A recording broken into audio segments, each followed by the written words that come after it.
Good evening. We are bringing you a commentary of Belgium against Russia today from Euro 2020 Group B. I'm your alternative host, Russ Vernon. My voice seems to be going a little bit right now. I'll explain why in a moment. And I'm your alternative host, alongside your alternative commentator, Mike Orman, and you're listening to the Commentary Hub. You're also listening to JB Sports, as well as we're in partnership with JB Sports for the European Championships, which is delayed. The reason why the voice is sounding like he's going a little bit is we was bringing you commentary of the Denmark-Finland game, but due to the tragic and disturbing incident regarding Christian Eriksen, who is, I can tell you, he is awakening hospital and is speaking again now. My voice is going. We had to describe what was happening, as our commentator Nicholas Jones couldn't do that because of the incident that was happening earlier. So what I'm going to do, I'm going to hand over to your commentator Mike Orman in a couple of moments, just finishing off his last minute preparations for this game. We'll bring Mike in a second. I'll just look at the two lineups. It looks like Belgium are playing a 3-4-3, with Russia playing a 4-2-3-1 formation this evening, with the referee coming from Spain. And what I'll do with the Belgian players getting ready to come out of the tunnel area, I can see Thibaut Courtois stood there just talking to the officials there. One of the officials of the stadium, that is, and there is Jan Vertonghen, the Belgian captain. There are the match officials stood there ready to lead our Russia, coming out in a moment as well. But I'll keep you up to date with the best I can with the other game in Group B. We'll keep you across the closing stages of that one with best we can. Michael provides some updates for us for that one during his coverage tonight. We'll not have Nicholas back on due to the distressing scenes which it caused him earlier during the game. Earlier, while nothing was being happening, the Finnish fans were being chanting Christian, with the rest of the stadium chanting Eriksen in the unity for Christian Eriksen just there this evening then they might be singing it again now during the second half, which is being played there right now. So we'll keep you across that, but both teams are making their way out onto the field of play. So what I'll do, I'll hand over to your match commentator in plenty of time for kick-off. And let's say a very good evening to Mr. Mike Orman. Good evening, Russ. Good evening, everyone. Thank you for your intro there as well. And of course, the game between Denmark and Finland was being covered on the channel as the news broke of Christian Eriksen and what happened with him. And I just want to echo what Russ said earlier, what JB said, what Nicholas said, that our thoughts are with the Danish side and also with Christian Eriksen, his family, and his agent, etc. as well, throughout this very difficult time for him. And it's good news that obviously he's awake and able to speak, etc. now. So fantastic news there. As we have some national anthems coming through now. The Belgium national anthem is going through on my pictures here, and I'll run you through the two sides as well. But I did just want to give that a little mention in regards to Christian Eriksen as well, and the thoughts of everybody, whether it's with JB Sports or Russ's channel, my channel, the Commentary Hub channel, the Gooner Elite channel, the SFC Interview channel, any channels across the board that any of us do any stuff for. The thoughts are with Denmark and with Christian Eriksen and his family after what happened this evening in that Denmark game against the Finnish as well. So we'll run you through the two lineups now in regards to this one. And the Russia side, they've got Anton Shonin in goal with Dynamo Moscow. Then they've got Figaro, Fernandez, Semenov, Dzaikia and Zhirkov as their back line, with Baranov and Ozdiov as the holding midfielders. Then Zobnin, Kazayev and Golovin are the men who are in support of Dejaba. And then the Belgium side, there's no Kevin De Bruyne because of his injury, of course, which he suffered for Manchester City. They've got Thibaut Courtois in goal, name that, of course, every Chelsea fan will be familiar with, currently playing his trade at Real Madrid. They've also got Toby Alderweireld of Tottenham Hotspur, alongside Boyata of Hertha Berlin, and also Benfica's Jan Vertonghen, who, of course, was an ex-teammate of Alderweireld at Spurs as well. And then they've got Leicester's Castagna, then Dunker of Wolves, Tielemans of Leicester, and then they also have Torgan Hazard of Borussia Dortmund as well, with Dries Mertens, the number 14 there. And then, of course, Romelu Lukaku, ex-Premier League man as well, being linked with a return to the Premier League as well, leads the line with Carrasco in support as well on the other side. Then former Arsenal man Thomas Vermaelen is on the bench alongside Eden Hazard. Also Simon Mignolet as well, that Liverpool fans know very well. Then Sels, Mounier, Denea, Benteke of Crystal Palace, Chadley, Batshuayi, the other Crystal Palace striker as well, Trossard of Brighton, Jeremy Doku, and then Dennis Pratt also, who plies his trade in England as well with Leicester City. So we'll just going to have a look over the officials whilst I just wait for the game to go live again on my screen. Adverts are currently taking place, and if you look at how these two sides have fared, the sides have met 7 times before, with Russia failing to win any of those, and Belgium winning 5 in sort of domestic competitions, or sort of competitions of note, I should say, with the 2 draws both taking place in friendlies, with a 1996 0-0 draw and a 2017 3-3 draw being the times that Belgium failed to pick up the maximum in terms of a victory. Last time out, of course, these two sides met in the group as well, with Belgium winning 4-1 last time out, with Torgan Hazard scoring, Eden Hazard getting a brace, and Romelu Lukaku as well, with the Russian striker, the man that's leading the line, the number 22, Dejaba, getting a consolation goal for them in that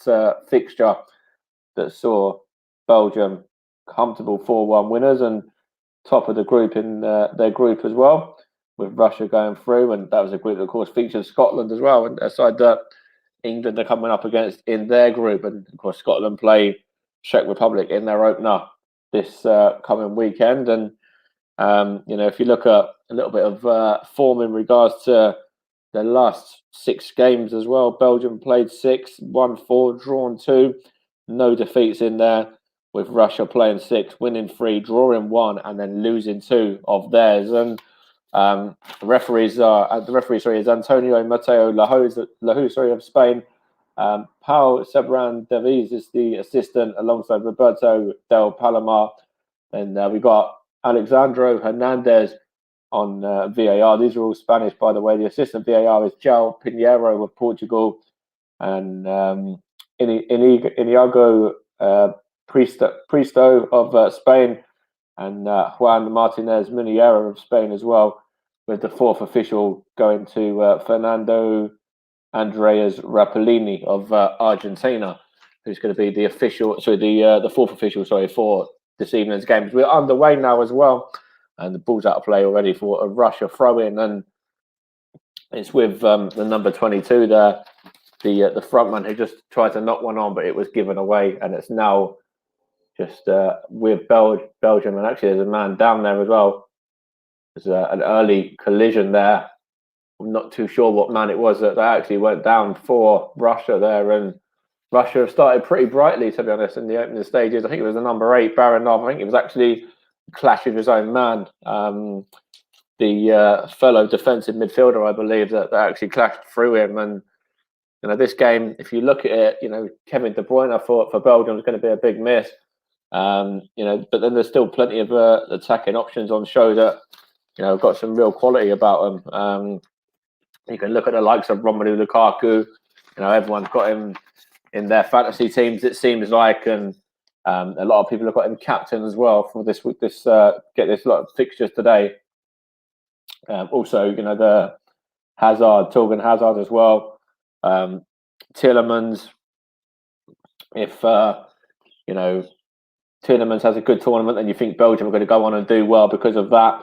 Then if you look at Castagna as well, Dries Mertens, Carrasco, there's plenty of attacking threat there in this Belgium side that can actually go on and cause the Russians some trouble. As Toby Alderweireld and Dedryck Boyata just exchanged passes. It's now with Vertonghen as well, who just knocks it out to Carrasco, and it's gone out of play for a Russia throw with Yuri Tielemans just trying to get his message across and get a few instructions across there to the rest of his team.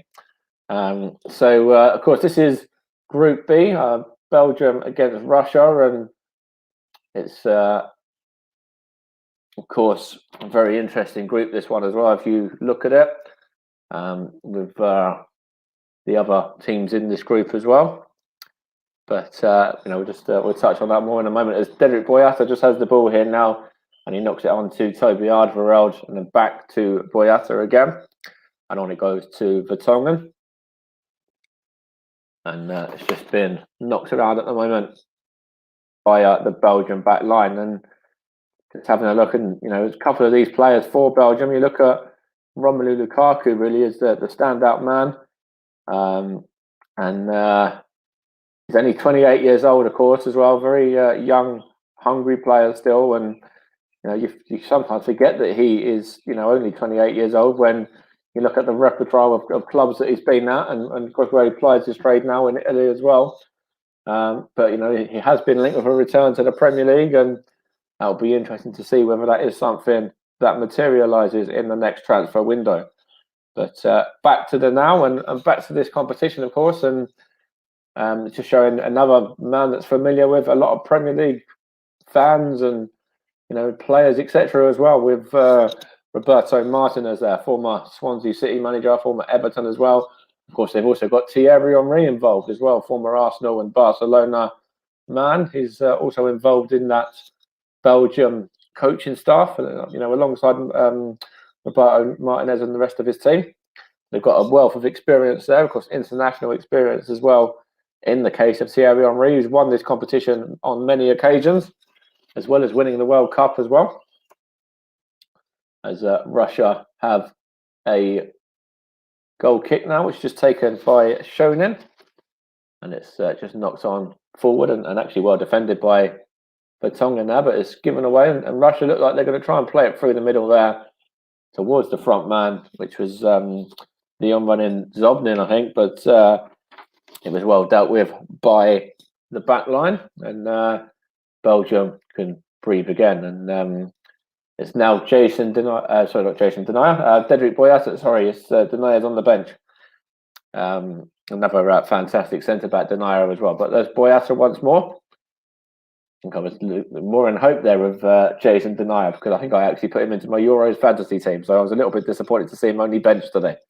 But here is Dedryck Boyata, the man that is playing centre-back in one of the roles where he would have probably got in.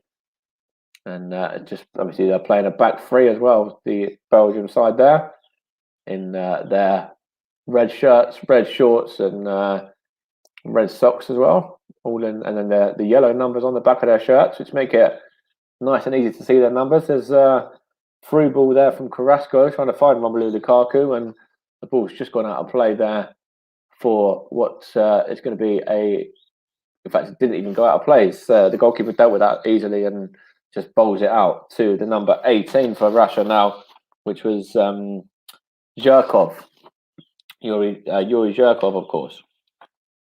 And they're just playing it around now. I think it's Tijaka in possession there, and just playing it with his centre-back partner now, and then back to the goalkeeper it goes as well. Of course, You are listening to the Commentary Hub, and we have had a goal in the other game, the game that, of course, is being continued after the nasty, moment earlier on with Christian Eriksen and what happened there. And it's the finish that have actually gone 1-0 up as well. And the goal scorer in that game is Pojanplo, and he scored on the hour mark as the finish go 1-0 up. And maybe a little bit of a surprise, but obviously the Danish players there, it's quite interesting that game's actually gone ahead. Both of the Danish players and the Finnish players as well said yes to it going ahead once they got the news that Christian Eriksen was doing okay. And it's the Finnish that sort of seems to be the side that have got in front there in that remainder of that game now. As it's a corner for Russia in this game that we're bringing you now. It's taken by the number 17, Golovin, and it's a long ball. And in fact, it goes out of play for a throw in. It's literally over everybody. And it might have been Fernandez as well. They were trying to find, but it was a wasted delivery there. As Stanislav Cheryshev is just on the picture in front of me, the Russia manager. And of course, Russia, a little bit less pressure this time around, not hosting the whole thing, but they are playing their home games in Moscow, of course. And this game, is one of those games that are being played out in Russia. And you can see that they do have fans in attendance, of course, as well, which is great. Having a bit of a crowd back, it's not full or anything like that, but it does make a big difference in terms of being able to, motivate your nation to go on and have a good tournament. As it's a throw-in for Belgium now. I will keep you across the other game in Group B as well, between Denmark and Finland, if there's anything else that happens. This Torgan Hazard just knocks it out of play for a throw-in there, and it's a Russia ball. And we touched on it earlier on with Justin Hoyt on commentary alongside JB in regards to the Wales game and some of the other games, the Italy game as well. So far, all of the action really has taken place in the second half in terms of opportunities created and goals scored and things like that. We're still yet to really, await anything in the first half of those sort of incidences where somebody might go on and take the lead and then go from there. We saw it with Italy last night. It took them a little while to get going in terms of getting the first goal, but then they were able to put Turkey to the sword and go on and get an extra 2 more as well. And then the game today earlier on between Wales as well and Switzerland, with the goal coming just after half time, with the Swiss man scoring and then Kiefer Moore equalising for Wales to give them a valuable point in their opener as well, as they got a good start really in terms of getting a draw there, as Golovin just went through the back of the head actually of Yuri Tillemans, and it's a free kick for Belgium now. We've had almost 9.5 minutes. If you want to sync up your pictures to the commentary, here's Romelu Lukaku, and Romelu Lukaku fires it into the back of the net. We've broken the fact that we haven't had a goal in the first half, because Romelu Lukaku there, the man that everyone has been talking about, has got the ball and he's fired that one past shown in there. And Belgium are the first side of the tournament to get the first half goal. Just looking here at a possible offside maybe as well, but it actually come off the defender for Russia. I think it might have been the number 5, Semenov, who it took a touch off of his knee, and then it went to Romelu Lukaku, who just turned, swiveled, and got his shot away, and the shot beat shown in there. And Romelu Lukaku, the Inter Milan striker, has given Belgium the perfect start in this game, as he fires home past the Russia number 1 there. As I was just about to say, if you want to sync up with us as well, we are at 10 minutes and 36, 37, 38, 39, 40 seconds now on my pictures in front of me. And Romelu Lukaku has just gone on and given the Belgians an early lead. And I'm sure there's plenty of beer and chocolate being consumed over in Belgium right now as well because of that. The fact that they've gone on and got that opener in the way that they have. And here is the number 19 for Belgium now. It's Den Donker, and it's just on to the number 16 now. Torgan Hazard's got possession. It's now Boyata. He's going to knock it across to Toby Alderweireld. And he's going to just knock it on to Timothy Castagna, and he's going to knock it back to his defence again. Here's Alderweireld now onto Boyata, and there's Vertonghen, and now it's with the number 16 Hazard again, one of the Hazard brothers, of course. The one that started, of course, Eden is amongst the substitutes. As I mentioned earlier, there's no place for Kevin De Bruyne in the squad. He's still suffering the effects of that injury that he got in the Premier League, the eye injury that he had. And, I think Belgium are hopeful that he might play a part in the tournament at some stage, but he's not involved at all in this one tonight. The talismanic midfielder for Manchester City. It's now with the Russia backline. In fact, now it's with Shonin, the goalkeeper. He's going to take a couple of touches as well and then try and play it upfield. Looking for the front man, Dejaba, who loses out on his header as well. It's now with the number 11, which was Sobnin, who lost possession there to Vertonghen, who defended that one very well. And it's now just being knocked around in midfield. Russia trying to get a little bit of momentum now, and of course they are behind. They've got to really try and come out of the blocks now in terms of making something happen in this first half in particular, because obviously they don't want to be going on and conceding anymore. An extra couple of goals for Belgium in the first half and could be all over before half time if Belgium can add to this already good start to the game that they've got. As in fact, it's gone behind now for. Is that going to be a corner ball? Let's just have a look at the pictures once more. Off of. It's the number 17, Golovin. In fact, it has gone off of the man there, Alderweireld, I believe it was, for a corner ball. And there's Semenov and Dejaka coming up from the back as well. And it's going to be Golovin to take. Golovin whips it in. It's onto the head of. Trying to see who that was there. I think it was one of the players up from the back. It was Fernandez possibly, and he wins his header, and he's only able to direct that straight at Thibaut Courtois, who dealt with that no trouble. Of course, the former Chelsea man now with Real Madrid. It was nice and easy for him in that occasion.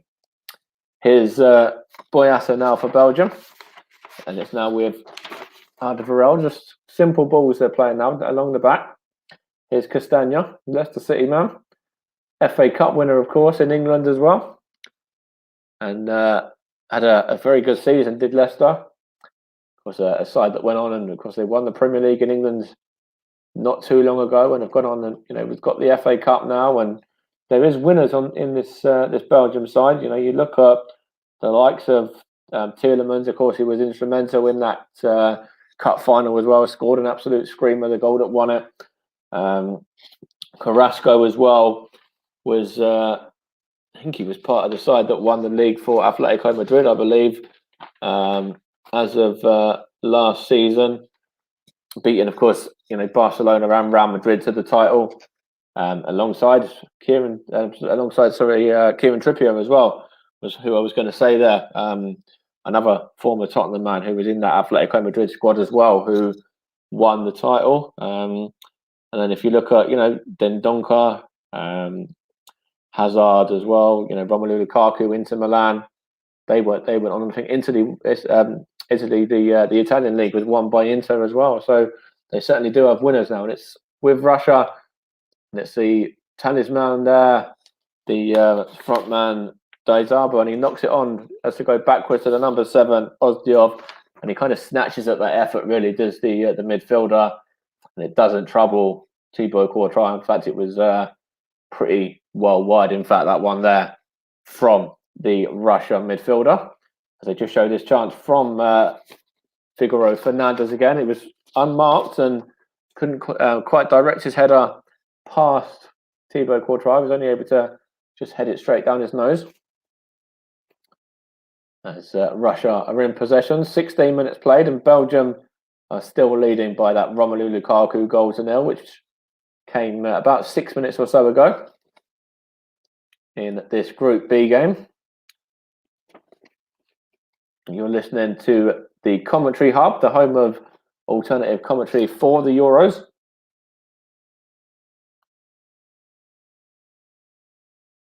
So we've got a couple of comments coming through there as well, which I'll get to shortly. And it's with Russia at the moment. It is the number 17, Golovin, not to get confused with the boxer Golovkin, of course. And it's now back with the number 23, which is Kajev. It's whipped in there by 7 Ozdiev, the one who just had that opportunity just a moment ago. And it's now defended very well by Belgium's Torgan Hazard. And it's gone behind for a Russia throw just by the corner flag. In fact, not too far from the corner flag at all. I'm just trying to get a few men over as well. I think it's Fernandez going to take it. The defender from CSKA Moscow. It's a good throw in, just a short throw as well. Of course, a lot of the Russian players, actually, when I look at their squad, a lot of them do ply their trade in the Russian leagues. There's a few players for Dynamo Moscow, CSKA Moscow, Spartak Moscow as well. Zenit St. Petersburg, Lokomotiv Moscow have a couple. So there is an awful lot of that Russian side that do ply their trade in their country. As Lukaku's in here now for Belgium, and good defending it was, but there's a chance here for the number 19, Dendonka, and he snatched his opportunity there, and he's only able to just fire that one over the top of the net, up at the top of the goal, sorry, from just about the edge of the box, really. In fact, no, not even, just inside the edge of the box, I should say. It's a really poor effort from the Wolves man. Couldn't keep that one down at all, and he's capable of doing that. He's capable of getting into those positions and firing off opportunities and shots, but he would have been a bit disappointed that he wasn't able to keep that one down, I think. As it still remains Belgium 1, Russia 0. And as I was saying before, there's a couple of players in there that ply their trade away from Russia. There's a couple. Denis Cheryshev plays his football in Valencia. It's in Spain, of course. And Alexander Golovin plays at Monaco in the French league. But as I was saying before, the majority of them actually do play their football in their own country, which is something that you don't see a load of these days. And it's with Russia at the moment, just knocking it around at the back. It's a good bit of play there as well, and good ball forward, but well defended and knocked back by Boyata in the end to Thibaut Courtois.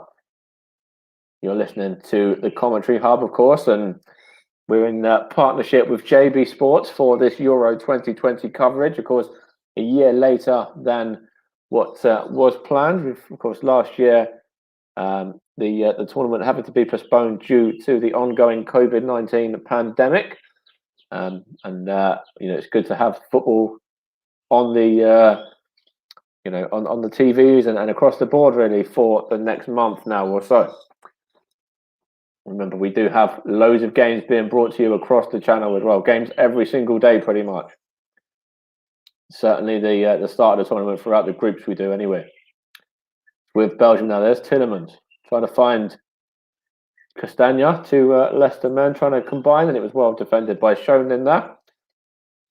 Comes out and hoops it clear, but only as far as Boyata, and he gets it back as well now, and on it goes to Toby Alderweireld. And Toby Alderweireld just has to play it across the right side to Castagna, and then Lukaku. Here's Yuri Tillemans now. It's going to be the number 14, Dries Mertens, in possession now, and haven't said his name at all actually up until now throughout the game, and Dries Mertens gives the ball away there as well. So not doing himself any favours really on that occasion. The Belgium number 14, the man, of course, that plays in Napoli. I just traded the Napoli flanks, or the Napoli side, sorry. And here is Toby Alderweireld now. And it goes from Castagna on towards Lukaku's got it now. It was on via Mertens onto him. It's actually now with, I think that's Torgan Hazard, I think, is it? Or, no, it's actually Carrasco. It's whipped in. There's a chance here for Belgium, and it's a good save there by Shonen to deny his man at the near post as well. Couldn't quite see who it was that got the effort away, but that was really good goalkeeping there from the Russia goalkeeper there, the goalkeeper who I mentioned before, applies his trade at Dynamo Moscow.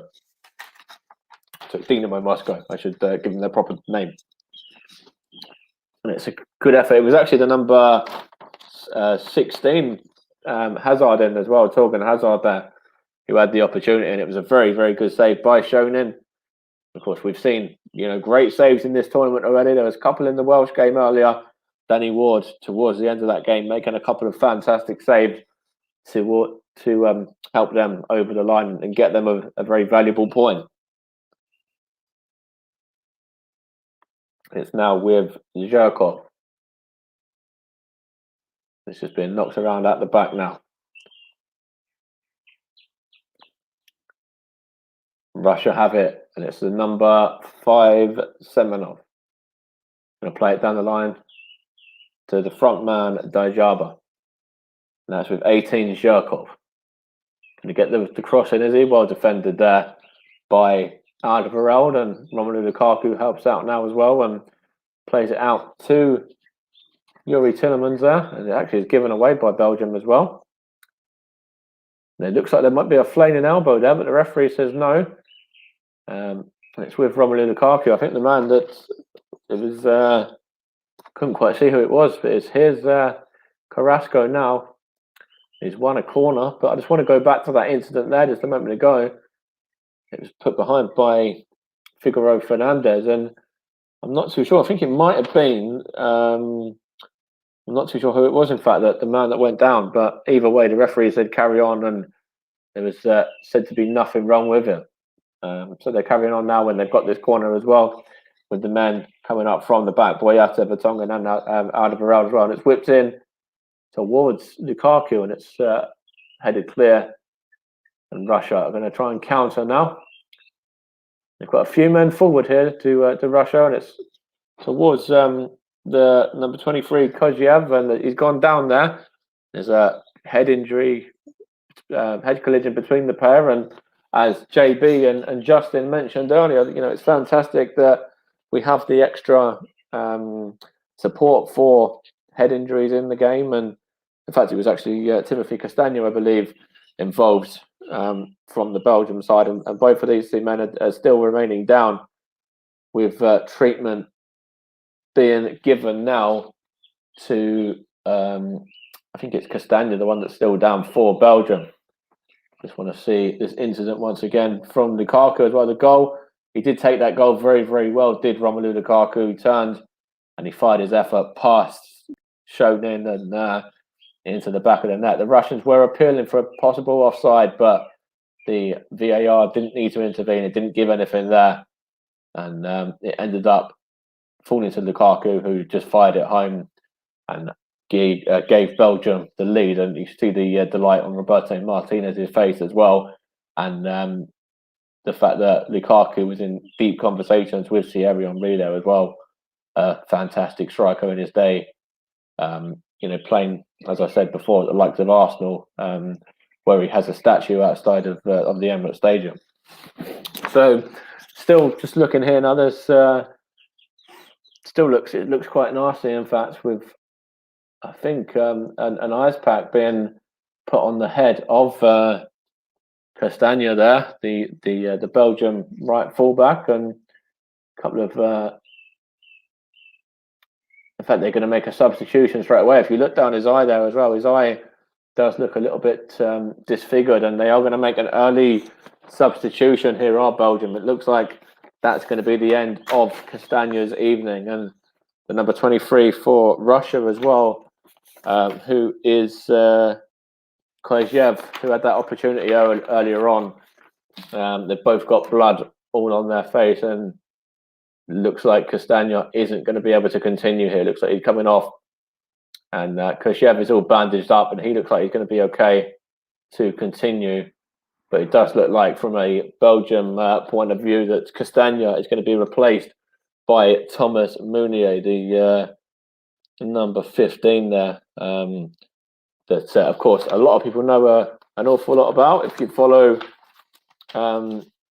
football that takes place in Germany, of course, he plays his trade at Borussia Dortmund, and is quite a versatile player as well. He can play in a number of positions, and he's coming on to replace Timothy Castagna of Leicester City for this one. And it looks like they're just putting the bandage on the Russian man as well, just to check him over, going through doing the necessary checks as well. It looks like he's going to be okay to carry on, and still just in conversations with his board, though, and not his board, though, sorry, his coaching staff there, sorry, I should say. And it's now being knocked around by Belgium, and it's Meunier in possession, the man that's just come on, and that's Dendoncker now. Out it goes to Jan Vertonghen, and on to Hazard. Here's Tielemans. Back on to Hazard it goes again. Tielemans on to Boyata now. Here's Alderweireld. Out to the substitute, Meunier. An opportunity here to get a cross in. He's going to get it back, Meunier, from Alderweireld as well. And he tries a little bit too much there, and then plays his way into danger. And Russia are able to close the ball down and win the ball off them. And it's now with the number 18, Zhirkov, I think that was, the left back. Just being played around at the back now as Belgium get it back. Just having a look here in regards to Yuri Zhirkov as well, of course, the Russian man.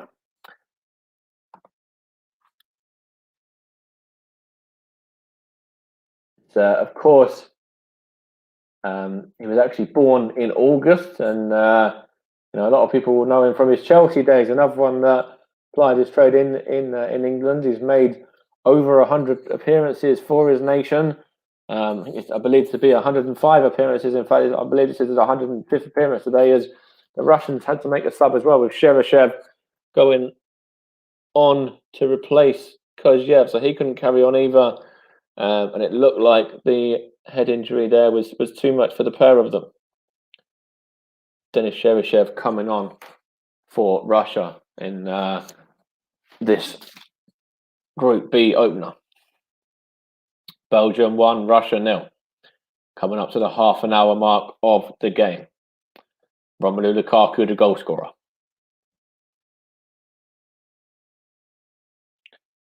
Still remains Denmark 0, Finland 1 in the other game, which of course is being replayed again now after everything that happened earlier on because of what happened with Christian Eriksen. And of course, we're all very grateful and very pleased to hear that he's doing well as well. And he's up and able to speak and sit up, and he's breathing, etc. With just positive news coming out of that. Positive news here for Belgium as well now, as they are leading this game, as I've just mentioned, by a goal to nil. And it's finished as a full-time score. Russ has just confirmed that as well now, that Finland went on and they were victors in the end by a goal to nil. It was Pojanpalo who scored after 60 minutes. And that game is kind of a little bit irrelevant, really, in regards to everything that happened earlier on. Yes, it would have been nice to go on and get a positive result for Denmark in sort of support of Christian Eriksen, I suppose, really. If I want to use that word, probably the best word I could use, and they were unable to do that. But that's a good result. In fact, it's a great result for Finland, who have been the nation to come out on top there and get off to a good start there. The new boys of the tournament in the group. Of course, remember the six of the, is it six? I think it's six of the, four of the six in terms of third place teams can go through as well. So potentially that could set Finland up in good stead. The fact they've already got themselves 3 points now with, this game being the way that it is, with Belgium leading. And then, of course, the Russians and also Denmark being both on 0 points as things stand at the moment, with still plenty of time to go in this game yet, and loads more of action, no doubt, and talking points to bring you. But 32 minutes on the clock, and Belgium are still leading by that Romelu Lukaku goal 2-0. It's just a Belgium throw-in right now, and it's going to be taken by the number 16 Hazard, and it's going to be it's Freddie to Tillemans, and it's come off a Russian man and out of play for another Belgium throw-in again. Is Boyata now plays it on to Tillemans. Is he fouled there? Referee says yes, he was, and the Leicester City man was caught by the number 11 for Russia, Zobnin. And Tillemans, as I mentioned, has got a great repertoire in him. Fantastic defensive midfielder for club and country. You have to look at him as one of the real standout men in Leicester City season. Of course, as I mentioned earlier, helped them win the FA Cup, scored that absolute, screamer of a goal as well to win it for them. And it was a very, very good performance from him on that day against the Chelsea side that went on to lift the Champions League as well, just a week or two later. So it's going to be whipped in now, and it's towards... So chance here is Mounier to substitute, and Thomas Mounier to substitute there on the end of that one. He's put it into the back of the net, and that's the second for Belgium. And Thomas Mounier there, he kind of looks like he kind of scuffed his effort a bit, but you can see the Russia heads are quite sort of down and a little bit, unhappy there. But just have to look at this from, it's a great ball in originally, and it's, Shonin comes out, gets a hand on it, and only parries it as far as the substitute, who just is able to put it into the back of the net there. And he tried to go down and get a hand to it and push it away again, but the substitute Thomas Mounier there of Belgium, who come on to replace Timothy Castagna of Leicester City, gives Belgium a second goal now and doubles the advantage there, the Borussia Dortmund man. And as I said earlier on, Russia went 1-0 down after 10 minutes, and they have to kind of really get the next goal now already. If you look at this game, 10 minutes or so away from half time, with stoppage time as well to add for the head injury there. But Belgium have looked pretty good really in terms of creating the opportunities they have and getting the 2 goals as well. And I did say earlier on that Russia really couldn't afford to let Belgium and get another goal or another couple of goals in this first half, because then the game could really be pretty much done at half time. And if Russia go on and concede a third, then that certainly will be the case, in my opinion. I think Belgium will be able to just see it over the line then. But it's with Belgium now, and it's Yuri Tillemans onto Lukaku, and actually that was very good defending by, I think it might have been Jay Kaya. It's now Mounier again. And it's now just hooked clear there by one of the central defensive midfielders. It's now back, and in fact, it's gone out of play there as there's an injury there. The number 18 Zhirkov is holding a muscle there. He seems to have pulled up there after trying to go in for that challenge with Romelu Lukaku, and I think he overstretched on that, really, if anything. and then he puts the ball behind, and he's sort of holding his knee sort of area there, as he's getting bandaged up as well. When you see some of the Russian fans' faces there, already thinking the worst in terms of the remainder of this game, with still plenty of it to go as well. And if you look at this attacking, options that Belgium have, then even if you look at some of the substitutes, they could bring on Trossard and Batshuayi, Benteke, Hazard. All players that Premier League fans know an awful lot about from currently or from past experiences in the division. And Doku as well. Jeremy Doku is another very good player. If they want to maybe give Lukaku a bit of a rest as well, that could be. They could actually set themselves into a really good position here. They could go, maybe 2-0 up at half time. Possibly get a third or anything like that, and then they can, sort of afford to rest the likes of Romelu Lukaku for the next game. Once they feel like they've got this 1-1, and that could really help them to go on and win the next game as well as win this one. As it's a free kick for Russia now, and it's just going to be taken by. Trying to see who this is taking it now. The number 17 Golovin. There's a few men up, and of course the main man Dojaba's in there as well. It's whipped in and it's headed on there, and I think it was actually Dojaba that tried to direct it to one of the on-running players, and in fact the ball has just ended up going out of play. It was actually, I think, towards the number. Let's have a look here. The number 6 was in there, and also I think the number 7 as well. So that's Cheryshev and Ozdiov, but neither of them were able to get on the end of it. As it's now with Belgium once more. It's on to Hazard, and gets it back from Carrasco as well, and now being played around at the back with all three of the centre-backs just getting a touch, and then knocked on by Alderweireld to the second goal scorer, Thomas Meunier. Came on for Timothy Castagna earlier on in the game. After Castagna and Kojev were involved in a nasty injury that saw both of them have to be taken off with head injuries and the like. As we are coming towards the final 6 or 7 minutes of the first half here now, and Belgium just knocking it around here. They're quite comfortable in possession, and it's been a very solid performance from the Belgium so far in terms of what they've created, and of course getting a couple of goals ahead as well. It's now on to Dries Mertens, and he knocks it back to Meunier, and he gives it on to Toby Alderweireld, who gives it to Yuri Tillemans, and Tillemans gives the ball away there. But in fact, Russia have given it away as well, and then Belgium have given it away, and neither side wanted to keep the ball at all there for a second. It was kind of, you have it, I have it. And it's now Boyata though with Belgium, who are trying to keep hold of this ball and just kind of play it around a little bit.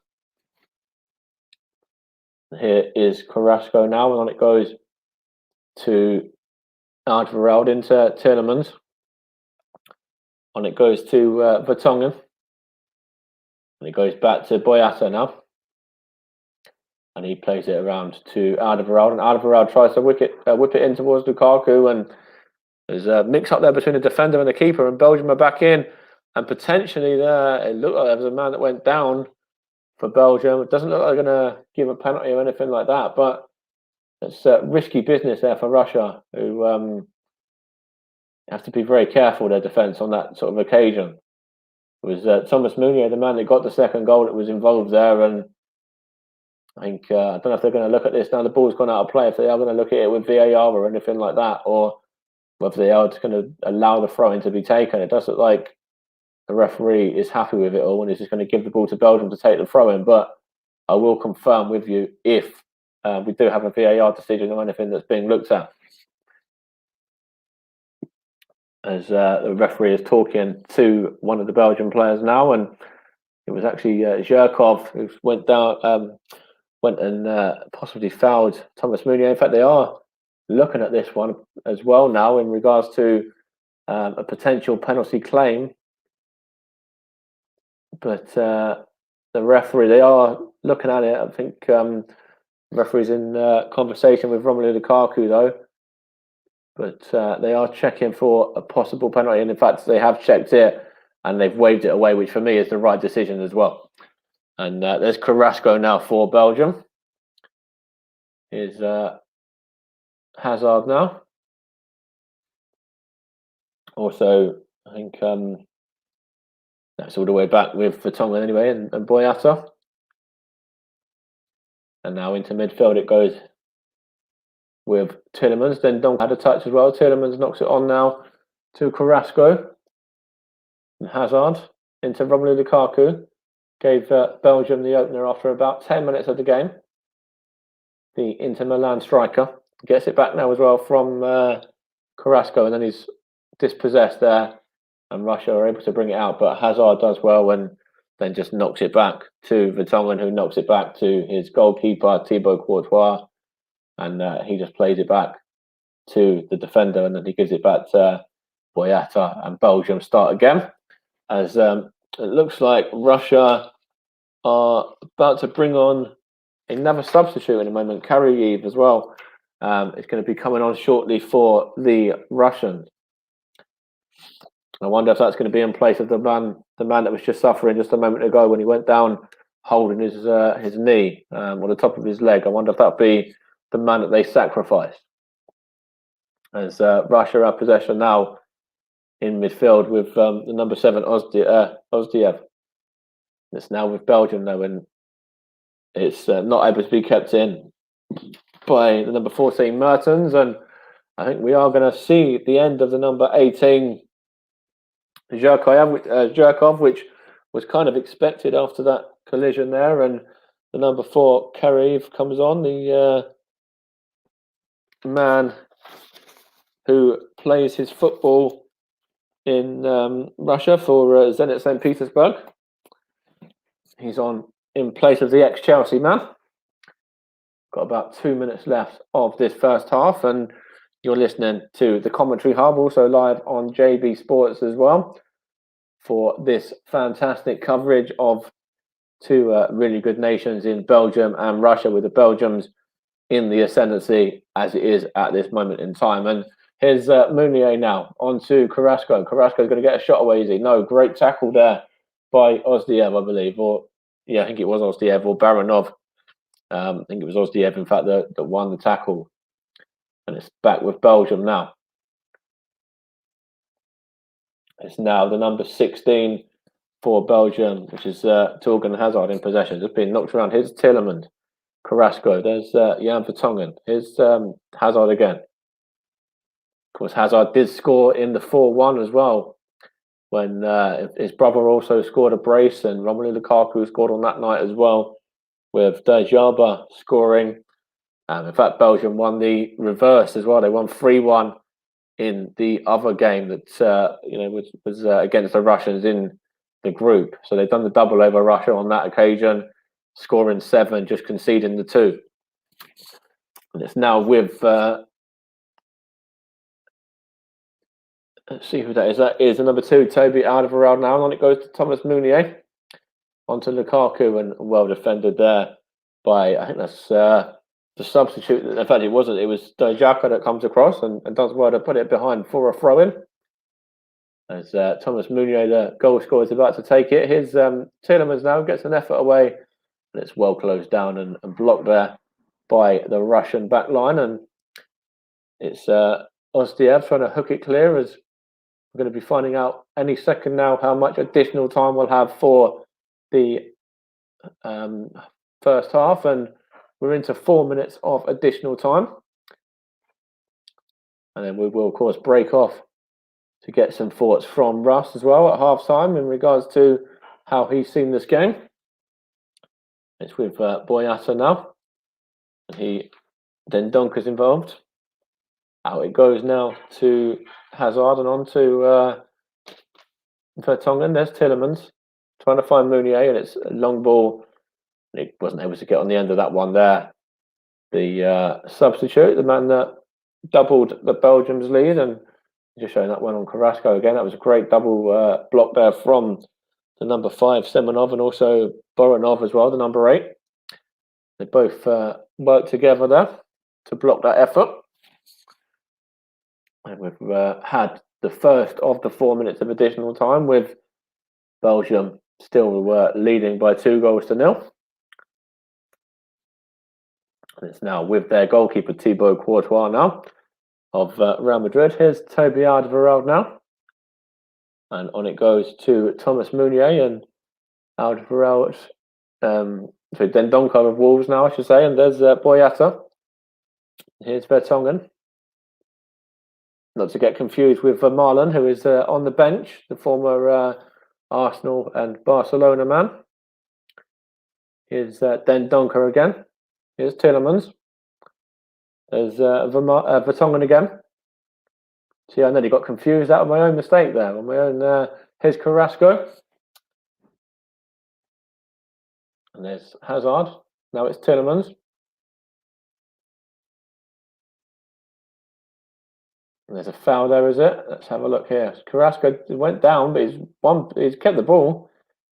And he's beaten his man. He's beaten, in fact, a couple of men. And there's Carrasco. He's in the box. And Carrasco fires it over the top there. Good effort from the Atletico Madrid man. That's great feat from the number 11 there. He's just sold a dummy on that Russian player there. I think it might have been Fernandez. I couldn't quite see who it was, in fact. But and the number 8 was there as well. Boronov. There's a couple of men there who were involved. And that was a decent opportunity there for Carrasco.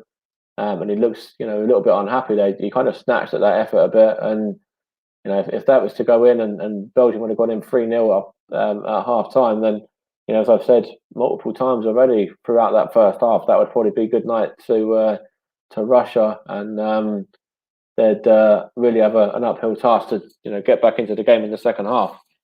But as things stand, it is only 2-0. And it's out with Russia now. And the number 2, Fernandez, whips it in. And it was, I think that was Cheryshev was in there, I think. And also there's a couple of other men in there as well. But nothing came of that. And it's gone out of play for a Belgian throw. With almost the 4 minutes played, just about another 40 seconds or so of stoppage time in this first half Group B game. Here's Romelu Lukaku now. Out it goes to Thomas Meunier. The 2 goal scorers are both in possession. They're both playing the ball to each other there. Sorry, I should say. Here's Tielemans. There's Meunier. Coming up to the final 10 seconds of the half. Here's Tielemans onto Dendoncker, onto Hazard, and then back it goes to Dendoncker again, and then Vertonghen now. And Vertonghen gets the final touch of that first half, and Belgium go in as 2-0 leaders, and a great first half from Belgium as well. Romelu Lukaku getting the early goal after 10 minutes, and then the substitute coming on was Thomas Meunier, who come on for Castagna, got the second goal. So the home advantage isn't paying off so far for Russia. And at half-time, Belgium are the side that are victorious by 2-0. So back over to you in the studio, Russ. Yes, thank you very much, Mike. We'll get the roundup of the first half action from St. Petersburg in just a couple of moments. We'll take a quick break. But once we return, I'll give you my thoughts on that first half. I'll get some other thoughts from Mike Coleman on that first half as well. We'll be back in just a couple of minutes. Don't go anywhere.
Welcome back to the Commentary Live's coverage of Belgium against Russia. 2-0 Belgium lead at the break as we look for this game going forward and look at what has been a fantastic half of football between Belgium and Russia. We'll look over some of the key incidents in a moment as well.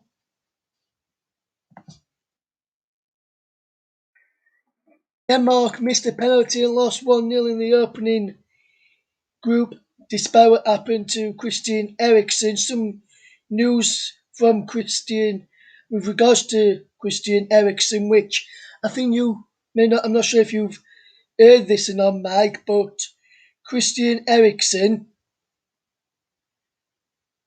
had a FaceTime call with his teammates from the hospital and asked them to play on to the rest of the game tonight as he felt better now. That was reported about 32 minutes ago. He felt better, so he FaceTimed the club, his teammates, to say continue to play the game as he felt better. And that's just what a good guy is. And I'm just looking at the goal here now, Mike. I'll fetch you on this goal. And at first, it looked as though Lukaku was offside, but as you say, he come off the defender, and the defender deliberately played it down into the path so he could clear it away. And then I'm just looking at this other chance from Romelu Lukaku, who's breaking through and could have done better there.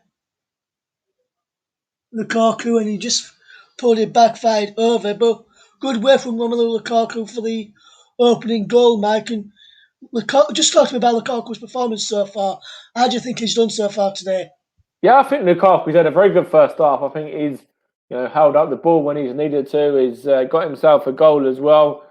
He's been a threat going forwards in terms of opportunities created as well as the opportunity that he took and tucked away himself. I think that's been a really good performance from Romelu Lukaku at the first half there, I should say. And I think that I think he's good. As I said during the commentary, really, a lot of people are looking at this game and looking at Romelu Lukaku in particular. A lot of people have him as maybe a golden boot contender for the whole tournament, and Belgium to go all the way or to go a long way into the tournament. And Romelu Lukaku is a key factor in that. And I think when you look at his performance in that first half, he's done everything right, really, for me.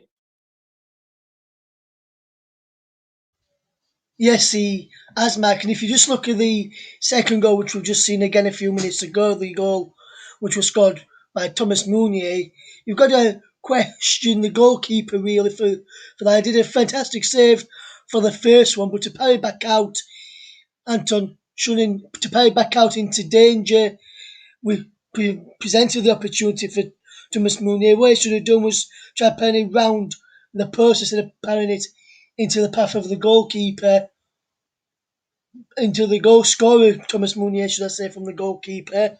But you've got to blame the goalkeeper for the Belgian second goal for me, man. Would you agree with that? Yeah, I think he needs to be better on that. I think, as you say, he needs to parry it away from danger, or just try and get a stronger hand on it to get it further away from the on-running attackers. But for me, that first half, Belgium have thoroughly deserved to be 2-0 up. Thomas Meunier coming off the bench to get a goal, of course, and he come on for Timothy Castagne, didn't he? After that head collision between him and Kazayev, and they saw both of those two men have to be replaced. And I think the fact that Meunier was benched and then come on and is able to have an impact straight away, that's a lot of credit on him. Yes, a lot of credit does go to him as well, Mike. And Mike, what do you make to the news which I brought to you at half time, which I told everyone else as well? That Christian Eriksen FaceTimed the teammates and told them to and asked them to play the remaining minutes tonight. Because I put that in our group chat that we've got on Facebook Messenger, and John Kane, but fair enough, still psychology, not the right decision for him. What do you make of the decision after Eriksen FaceTime his family from the hospital? He's awake, he's feeling better, and he told them to play. Do you think in the end they made the right decision to play? I know they didn't get the correct result they wanted, losing 1-0 Denmark in the end to Finland. But do you think that they did the right thing and continue playing the game? I'm in agreement with John, to be honest. I think that game should have just, not been played tonight. They should have maybe given it a couple of weeks, maybe a little bit later on into the tournament, and maybe switched it around to finish it off as maybe the last group game or something like that. Once they knew everything was, going to be okay with Christian Eriksen, of course. And for me, the game has to be played at some stage. It has to be finished off, but you know to finish it off on the same night, you have to question, yes, Christian Eriksen and the Denmark side there have said that, they're happy for the game to go ahead and for Denmark to continue. But, you have to question whether that's the right decision, and you have to look at the result as well. The fact they've gone on and missed the penalty and lost the game by 1-0, you have to really think, are the players' heads going to be in it? Like when something like that has happened, if you're involved on that pitch, about 2 hours beforehand, and it's one of your teammates, yes, people can say, yeah, you want to go out and you want to get a positive result for them, but it all depends on the mindset, and that's very little time to sort of turn it around. So for me, it shouldn't have been finished off tonight. Yeah, interesting. Be interested to see what other people say. What do you think, guys? Let us know what you think in the comments if you're tuned in to us. And Mike, I know we gave a few predictions on a podcast that me and you did after the game yesterday, ahead of the England game. Earlier, we heard Justin United said England thinks England may just edge it 2-1 tomorrow. That's also what I'm going to say, 2-1 England tomorrow. If I were to push it for a score prediction for England game tomorrow, Mike, I mentioned earlier that it looks as though Raheem Sterling and Marcus Rashford may be in the starting lineup for England, so no Phil Foden or no Jack Grealish, according to reports. It looks like Sterling and Rashford will be starting tomorrow out wide for England with Kane through the middle. What's your score prediction going to be, Mike? Do you reckon it'll be 2-1 England, like Justin Knight to myself, or do you reckon Do you reckon England still win first of all, Mike? And if so, what scoreline or do you think Croatia will nick it tomorrow? So for me, since you've come on earlier on and you've mentioned about Raheem Sterling and Marcus Rashford starting, and that meaning that there's no room in the starting lineup for Jack Grealish or Phil Foden. Maybe one of them might get into a three-man midfield. You kind of not too sure what Gareth Southgate's going to do, whether he's going to play three at the back, four at the back, five at the back. You don't know what Gareth Southgate's going to do, but I've kind of changed my mind a little bit. When I originally thought that it would have probably been Foden and Grealish, I was sort of going towards an England victory and just edging it. But hearing what you've said and what other people have said as well, no disrespect to Marcus Rashford or Raheem Sterling. I don't think they've had great seasons, really, the pair of them. And for me, neither of them should start in that game. You have to look at the ones that are in form. And I've kind of now switched back to a bit more cautious. So I'm going to go for 1-1 draw. Yes, be interested to see how England do get on tomorrow. Just seeing the goal there, the headed goal from the Finland striker, the Perjula, and then the Denmark missed penalty as well, and Finland won 1-0 in that Just game. That looking was at that penalty as well. Sorry, just to cut you a second, but you look at Højbjerg there. Højbjerg, Spurs player. Would have played against Christian Eriksen. Will know a lot about Christian Eriksen from the country, and now about him from the club as well. Like, that's ballsy to go up and take the penalty there. Yes, it was a poor penalty. Was it the right decision for him to go up and take it? Only he'll ever know that.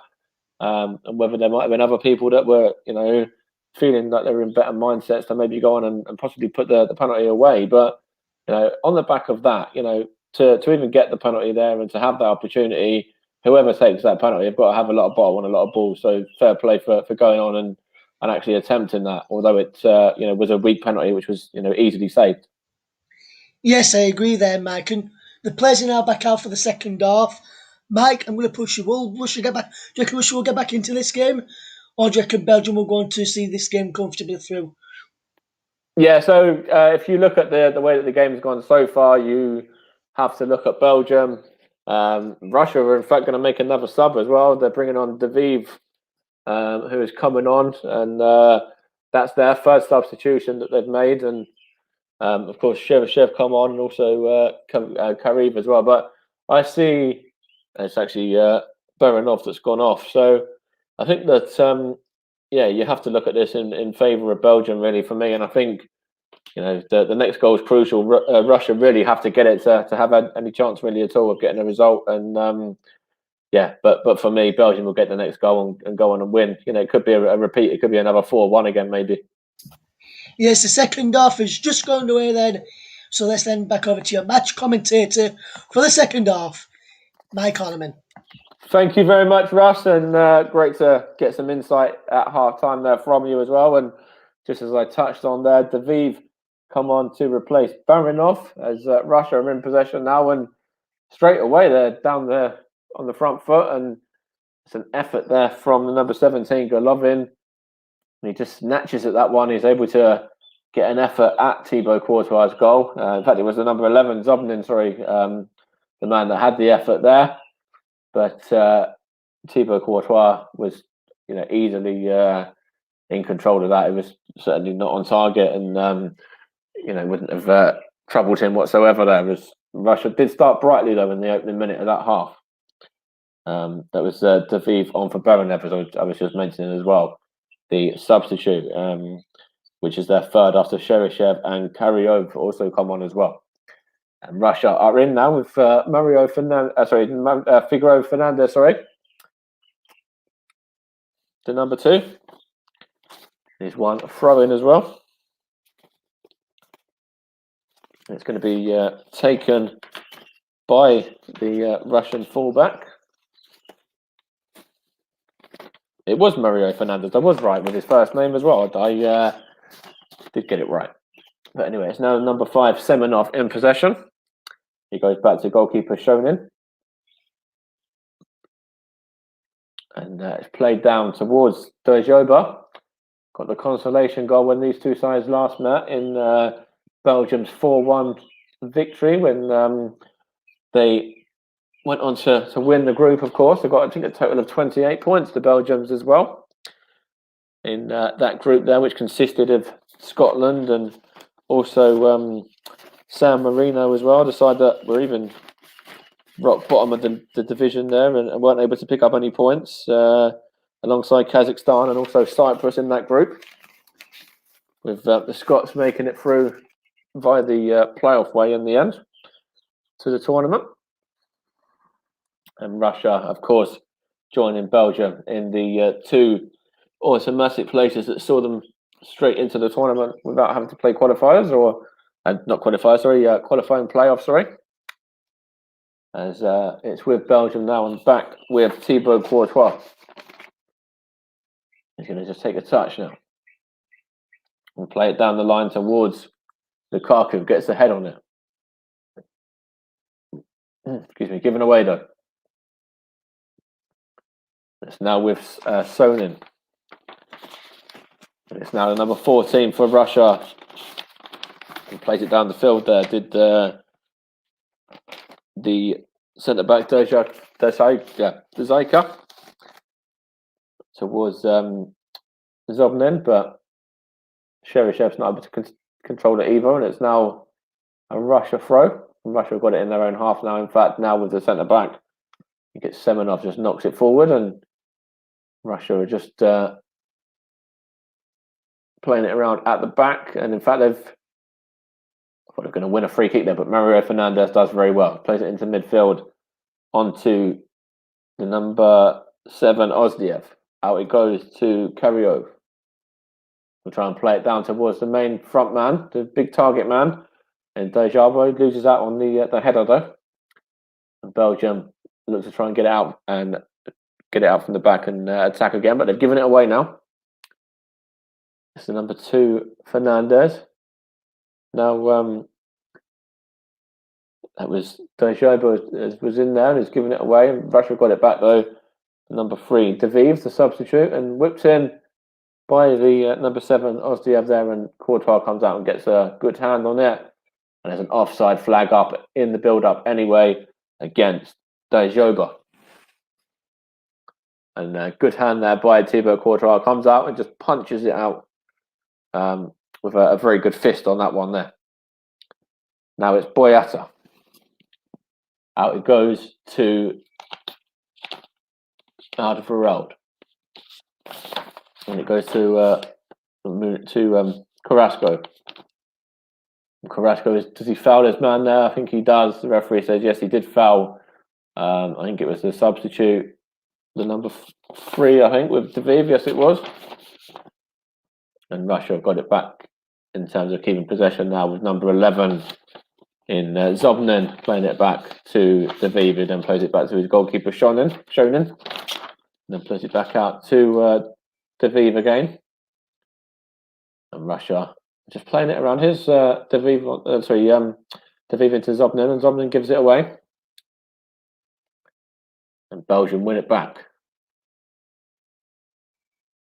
It's good play there from Russia, though, to snuff out the danger. 50 minutes played, 5 minutes into the second half, and Belgium still leading by 2-0 with Romelu Lukaku and substitute Thomas Meunier on the score sheet. In this Group B opener for Even Nation, as it's now with Somenev. Gives it to Fernandez via, I think, Duskayev as well. And he gets it back now, does the number 14, and plays it out to Fernandez. And good head there by, I think it was Torgan Hazard, but he's not able to keep it in play. And it's gone behind for a Russia ball, Russia throw-in.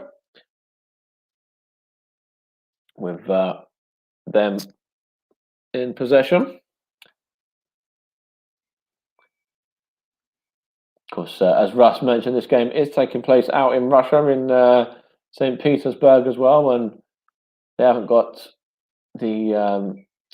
so I should say they have got the Russian fans there supporting them. Not a full contingent by any stretch of the imagination, but enough to make a difference, no doubt. And if Russia do get the next goal, and I'm sure those fans will be, everyone knows what Russian fans are like. They do tend to get in full voice pretty quickly when things tend to go in favour of their side, and really help them, and push them on, which they could well do if they get the next goal and push them on to an equaliser. But Belgium very much dominated that first half for me, and Russia do have to certainly do a lot more in the second half here. They've got to play a lot better than they did.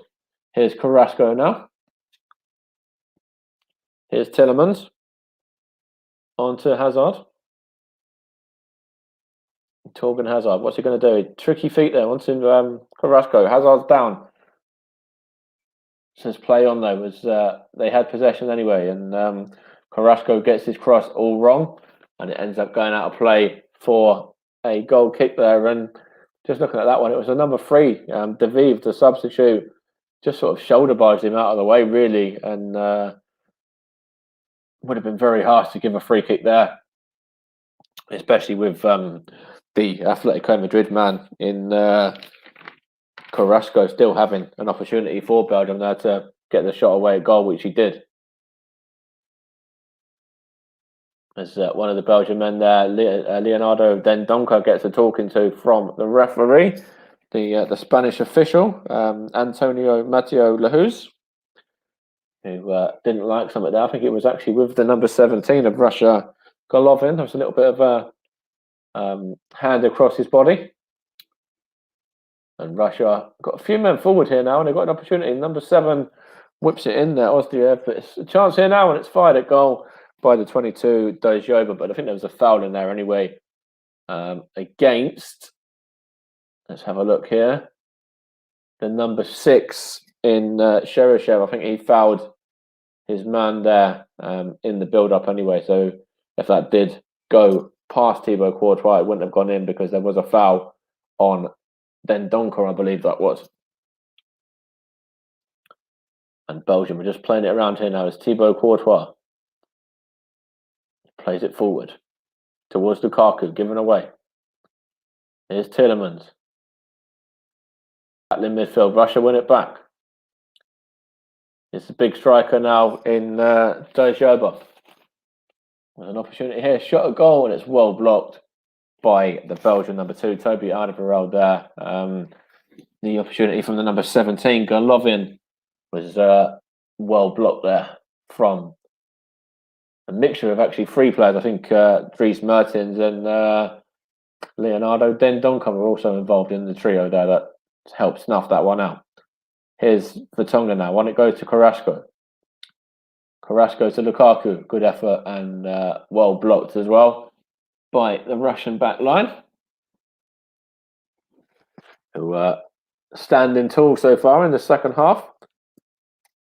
55 minutes played, and Romelu Lukaku's 10th minute goal gave Belgium the lead, and Thomas Meunier, the substitute, doubled that after 34 minutes, which is the scoreline as it is at the moment. Was the scoreline at half time as well in the Group B game, with the other games from today, with Wales drawing 1-1 earlier on against Switzerland, with Kiefer Moore rescuing a point for the Welsh against them. And in the other game, of course, Denmark were beaten by 1-0 against Finland, with Christian Eriksen, of course, collapsing as well, and then the game being halted and then resumed again at a later time, with Denmark also missing a penalty there with Højbjerg as well, the Tottenham man, the former Southampton man, and just there's an offside in here at the moment. So just pan to a shot of the crowd just for a moment as well, with the Russian fans there. And very much all Belgium so far, with Russia only attempting 1 on target. Belgium having 3 on target and scoring 2 of those. But as I was saying with Christian Eriksen, great to hear that he's doing well and able to sit up and breathe, and he's got his eyes open and is able to converse, and was able to FaceTime call his teammates to say that he was happy for them to continue if that's what they wanted to do with the fixture. Here's Boyata now for Belgium. Here's Vertonghen on to Carrasco.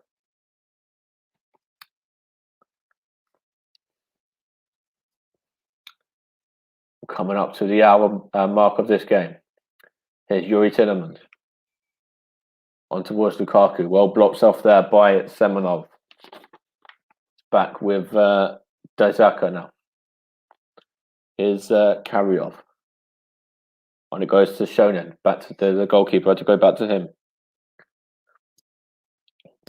It's now with the Belgian back line. It's the number 16 Hazard, Vertonghen, Tielemans, Alderweireld.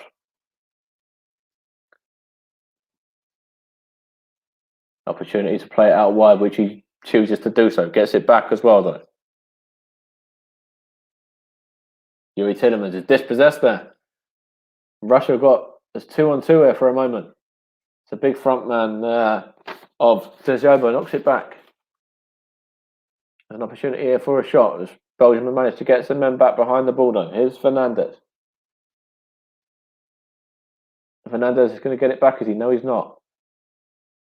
Goes back to the substitute, David, though. Now it's the number 17, Golovin, going to whip it in. Good head on it there, but only as far as Ozdiov. Now Kariv. Now it's the number 11, Zobnin, I think, now in possession now. He's going to win a corner, is he, Zobnin? Yes, he is.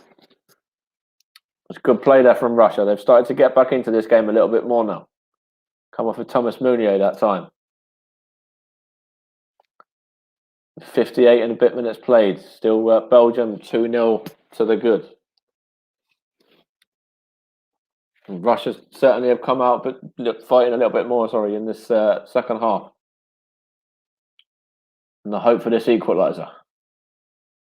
It's their third corner as well. Belgium only managed to have one so far themselves. Ball's whipped in.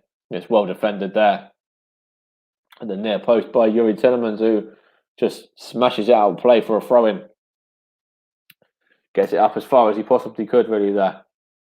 To kind of get his side to regroup. You can see that Belgium are now trying to push on a little bit. There was sort of just Lukaku up top on his own for a second with everyone else in two banks of defensive 4 or 5. But it's now a counter-attack here for Belgium. It's with Carrasco.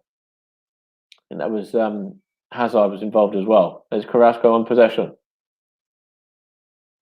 Here it's Tielemans. Now it's Hazard. Now Carrasco. Tielemans just playing little triangles, really, the three of them now. Here's Torgan Hazard again. Yuri Tielemans. It's Carrasco there. Has he won the throw in here, or has he gone in favour of the Russians? I have to see what was awarded there by the official. It went to Russia. It was in Russia's favour. It's now with Belgium, though. It was a bit of a wasted throw, really. It's Romelu Lukaku. Lost possession straight away. And it's now Lukaku gets it back as well, and he's not able to control it. And the Russian backline just able to hook it clear towards the main front man of Dejoba. But Belgium win it back with Hazard onto Tielemans and then into Dendoncker, who just knocks it into the I think it's who was that there? Just gone behind for a throw in there. I think it was actually Meunier was involved. I think Dries Mertens was involved as well, which he was, and was his attempted ball through that was deflected behind for a corner ball, which it looks like. Just trying to see who it is that's going to take this corner for Belgium. It is Dries Mertens over this one as well. The man that just won the corner with that delivery. Let's see what they can do from this, whether they can get the third goal or whether Russia can survive this scare. And Mertens whips it in. And it's straight into the comfortable gloves there of Shonin, who just parries it out easily there towards Golovin, who couldn't control it. And ball's out of play for a throw-in as it pans to a couple of Russian ladies there with their Russian hats on. All showing support for their nation, of course, and enjoying their time. Here's Boyata now. And it goes to the number 5, which is Vertonghen, of course, and he gets it back from Carrasco. Just playing it around now. Dendoncker. Yuri Tielemans now. Now Ada Varel was in there as well. Tielemans gets it back.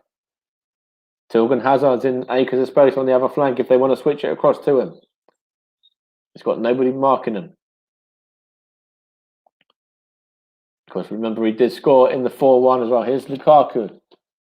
And it's well tackled there by Ozdiev. And in fact, did he give away a free kick there? Let's have a look. It looks like, just trying to see which way that the throw-in went, if it did go for a throw, but it does look like Russia are making just another substitution again now. Number 11, yes it is. They're making their 4th substitution as Maxim Mukin comes on. The number 26 comes on for Sobnin, I think that was.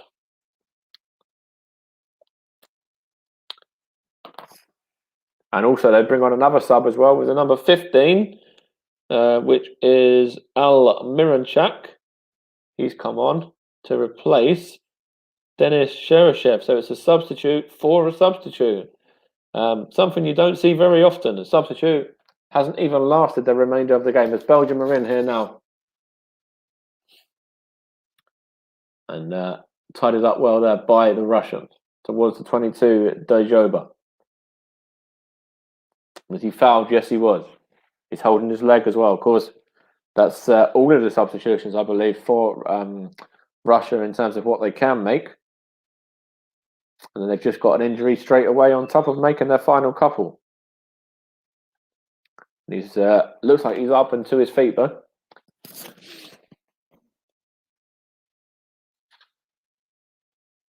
There's a lot of substitutions taking place for Russia, and they're trying to find a way back into this game now.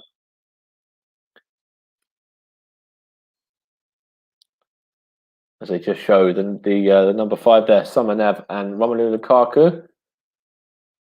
And they just showed the Russian manager as well.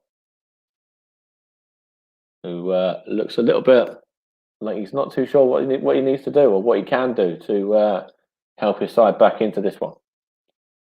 He's put behind there by the 26, Munkin. And he only looks like a very young kid as well. I'm not too sure how old he is. I'll have to look into that one because he does look very young. Does the man there that's just come on for Russia? I will just have to look at my notes there. The number 26. So go to Russia rather than Belgium. Of course, have to see what. So yeah, he's from Rubin. That's where he applies his trade there. Does is it Denis Makarov? I think.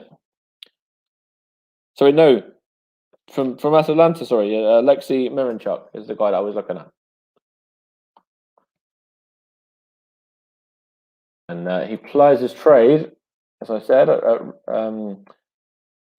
Rubin, and he's actually only born in 1995, 25 years old, and he looks a lot younger than that. He looks very baby-faced as the Russian substitute that they just brought on just a few moments ago. The Atalanta striker. Looks a little bit like the baby face of Ole Gunnar Solskjaer. Everyone used to call him babyface at Manchester United. It's very much a similar kind of thing there from that Russian forward who just come on.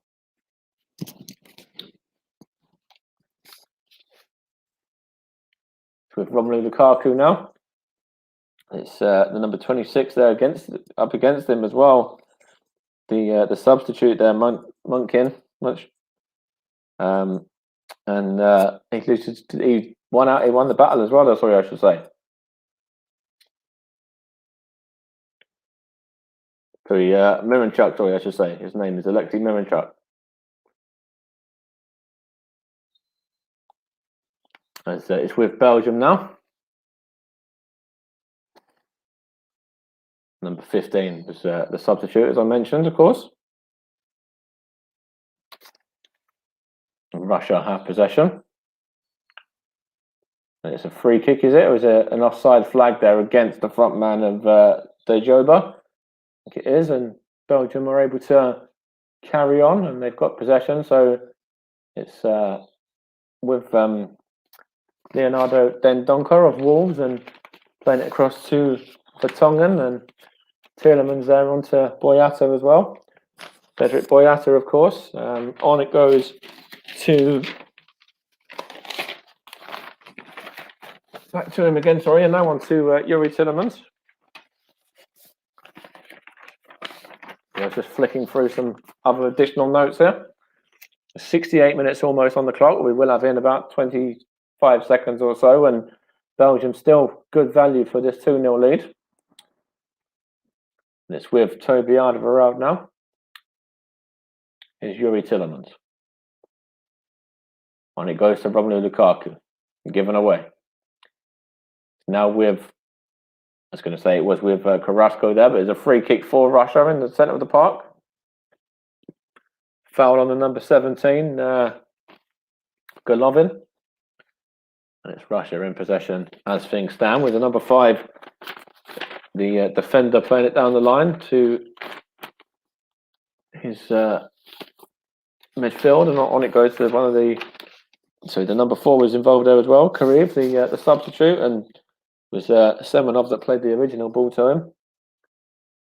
Belgium have possession here now with Yuri Tielemans, who's going to play it forward towards Romelu Lukaku.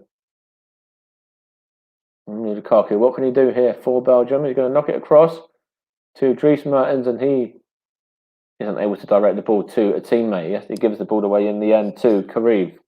Knocks it on to Miranchuk, but he's not able to win the battle with Toby Alderweireld, and it goes out of play for a Belgium throw-in with them in possession. 20-odd minutes still to play. Just over that, 21 minutes in fact, to be exact, plus stoppage time. Belgium, good value for the 2-0 lead that they have at the moment, and they are just knocking it around at the back. They're quite comfortable and content in the way that things are for them at the moment. Here's the number 3 for Russia now, Daviv. On to the midfield man. There's an offside in there as well against, I think, Dzhaba, I think it was. It was offside, the big front man, it was. And I think it's the right call. Karavev tried to play the ball through to him. Belgium have it here now with Yuri Tillemans. Then Donker plays the ball to him, and then he looks like it's going to be a sub here. I think it's going to be the other Hazard. I think we're going to see the introduction of Eden Hazard for Belgium coming up in a matter of seconds from now. The Real Madrid man, of course, former Chelsea player. Wonder whether he'll come on for his brother or whether he'll come on to play alongside his brother in the remainder of this game. Here is Toby Alderweireld now. Gets it back, does the Spurs man as well. And Toby Alderweireld takes a touch and switches it across. And in fact, it goes to his former Spurs teammate in Jan Vertonghen, and he just knocks it out of play. And the Belgium substitution is going to be made now with Eden Hazard coming on. And it looks like they're going to make a double sub. I think they're wanting to make a second sub as well. Which I will have to look at because they might be getting the physio on or something as well here. As are they going to bring off Dries Mertens? Is the man coming off and making way for Eden Hazard? I believe they've got an injury here as well. Jan Vertonghen is down. It looks like it might be the end of Jan Vertonghen's night as well. But we will see what happens here with Eden Hazard, whether he does come on now or whether they are going to just change it now and just make a double substitution rather than just a singular one, our Belgium. We've still got 18 minutes or so left of this game. And in fact, it is Dries Mertens for Hazard as suspected. That is the first substitution out of these possible two. Of course, the second to the Thomas Meunier one that happened for Belgium earlier on. He had a big impact, and I wonder if they think that Eden Hazard is going to have a similar impact as well. And I wonder whether that means that Jan Vertonghen is going to make way, and whether that will see the introduction maybe of Thomas Vermaelen as a possible substitution if Vertonghen can't continue. Although it looks like he is okay to do so. It's knocked back there by... In fact, there is Thomas Vermaelen. He is all kitted up and ready to go. So it does look like it's going to be Jan Vertonghen. He's on for a second. He's come back on just for now. But it does look like the former Arsenal man is going to be getting the end of this game for Belgium. As Russia are in possession as things stand with the midfielder there of Golovin, I believe that to be. It's now back with the defensive Simonov and Fernandez as well. Trying to feed the ball through to Fernandez, I should say, and it was Daviv, I should say, the man that had possession. They're still waiting to see whether Vertonghen is able to see over the line here in terms of his injury. He's got possession now, though. However, it is going to be Thomas Vermaelen that is needed. As Belgium did make a sub a moment ago. If you did just join us, Eden Hazard replacing Dries Mertens. And it is Eden Hazard in possession now as well. Plays it out to Thomas Meunier. Here's Carrasco in the box and well defended there by the Russians and put behind for a throw-in. Is this going to see the substitution? Are we going to see Thomas Vermaelen for Belgium? Or is Vertonghen going to be able to continue? Looks like the latter is happening. It looks like Vertonghen is going to be able to continue, and he's on the ball now in possession with Boyata.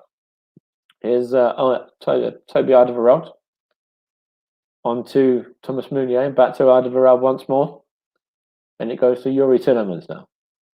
Is he caught there? The referee says play advantage originally, but then puts it back for the free kick once the advantage wasn't played, and the free kick is gone against Ozdiov there, the Russian midfielder. And it does still look like Thomas Vermaelen is getting instructions from Roberto Martinez, and I'm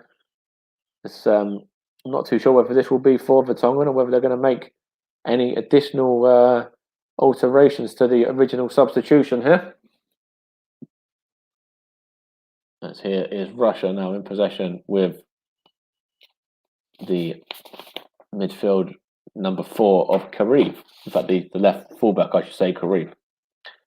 And now it's Donskaya onto Semenov. And now it's with the number 3, Daviv, and then back to Semenov once more. Tries to feed it down the line. It's knocked onto Mario Fernandez now. On it goes to the number 7, Ozdiov. And now it's an opportunity there to have a run at goal for the number 15, Al Miranchuk, but he's run into danger. And here goes Carrasco now. And it looks like the ball's gone out of play for a throw-in. And I wonder, that's what the referee's talking to somebody here in regards to, I think he was going to give a talking to Carrasco maybe, but he's not doing so. There's Carrasco there up against the Russian defender in Deskaya, who's done very, very well there. And it is the end of Jan Vertonghen, I should say, and Thomas Vermaelen, the former Arsenal centre-back or Arsenal defender, is coming on to replace him. So that is Belgium's 3rd substitution there. Man, it didn't really get much of a look in really at Arsenal. And there's a double substitution, in fact, as Dennis Pratt of Leicester comes on to replace Yannick Carrasco as well for the 2nd substitution there for Belgium, and their 4th of the evening. Of course, tomorrow we've got Austria and Macedonia, and Holland against the Ukraine, the Netherlands against the Ukraine, as well, and then Poland, Slovakia on Monday, which I will be back in the hot seat for once more for the 5 o'clock kickoff there on Monday evening, or early evening, sort of tea time, as Thomas Meunier has possession now. And it's now with the substitute Thomas Vermaelen, the former Barcelona man as well as Arsenal as well, as I said. And in fact, Thomas Vermaelen is now plying his trade over at Vissel Kobe, is where he's playing this football. So it's a bit of a difference in where he has been. The Belgium number 3. Of course, former Gooner going on, and a former Spurs man making way. And it's now with the former Arsenal man there, Thomas Vermaelen, onto Torgan Hazard there, onto Toby Alderweireld, and knocks it into, I think that was then Donker that time, and then Boyata onto Vermaelen, on to Eden Hazard. There's Torgan Hazard, there's a Russian man there, and a little bit of the wars, a little bit there, but it's still with Belgium, and Torgan Hazard couldn't keep it in play.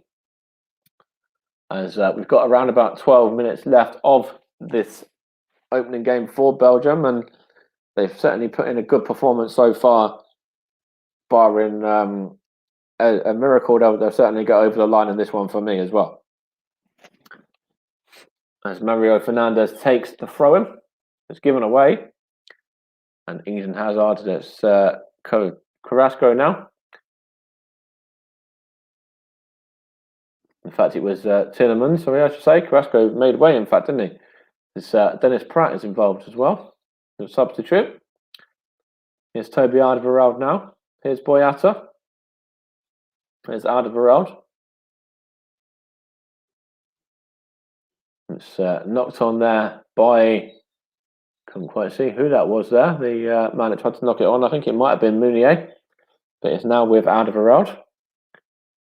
And knocked back to goalkeeper Thibaut Courtois. And on it goes to Thomas Vermaelen now. and given away. And Russia have got an opportunity here. In fact, they've wasted it though. In fact, no, they've kept it alive. It's with I think it's Golovin there. I think that had it, and it's him. That's who's in possession now, I should say. I think it was actually Miranchuk beforehand. Now it's Semenov. It's a foul there, is it, on the Russian man, on Miranchuk. I'm not too sure whether they've going to book Tillemans here or not, or whether he's going to get away with it, but the referee says free kick and nothing more by the looks of that. And now it's with Dazkaya. And on to Kareev. Back to Dazkaya once more. And there is Semenov now. And now it's with the number 3, Daviv, and on to Fernandez.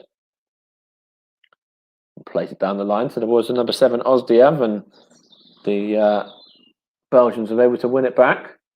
Here's Lukaku now. Back to Dendonka. There's Dennis Pratt now. Playing it around at the back now in midfield, sorry, Belgium. Here's Yuri Tillemans from Dendonka's short pass, and Thomas Vermaelen up from the back. There's Torgan Hazard. Back to Vermaelen once more. I'll have to get my thinking caps on shortly for man of the match as well, with entering the final 10 minutes of the game.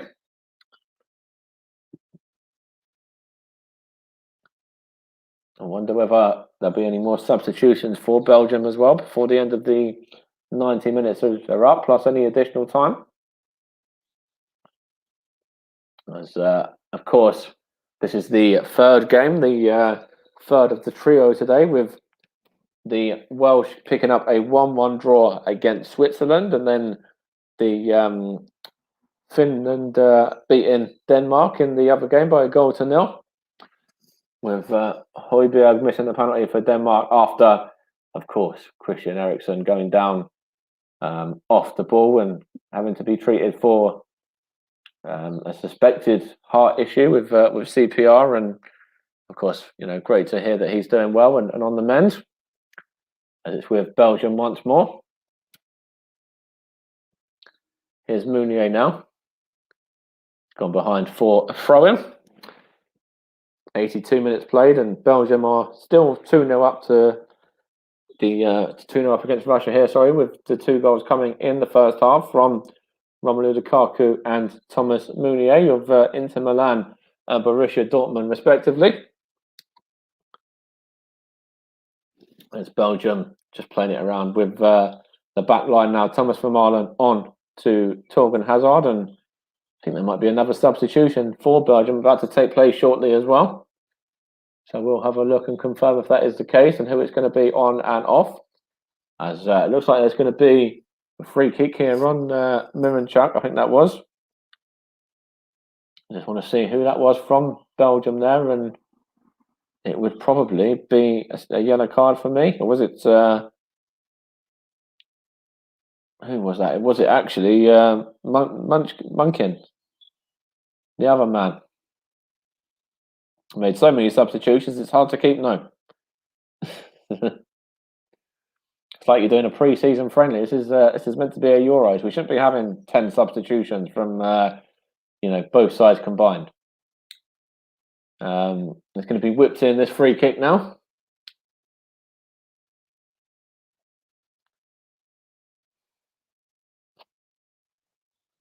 It's whipped in, and it's a good head away there from the Belgian man, and they've still got some pressure on here, do Russia, and it's Golovin's going to whip it in and gone behind off of Dedrick Boyata for a corner ball down.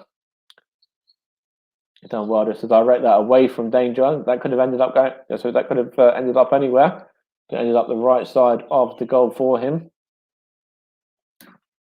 The Belgium number 4, who of course plays his trade at Hertha Berlin in Germany. It's 84 minutes on the clock now, so I've got about 4 or 5 minutes to get my thinking cap on man of the match, although I do have a few contenders in mind already that have certainly shone out. It's with Russia now, and they're trying to get this goal back to consolation, but it's gone against Dajaba that time, and he loses out. He's up against the number 15, Mounier, and also Dendonka as well. The free kick went in Belgium's favour. Yep, I can completely relate to that, Russ. I think the dehydration levels are probably pretty high from you, mate, so make sure you're drinking plenty. Here's Torgan Hazard now.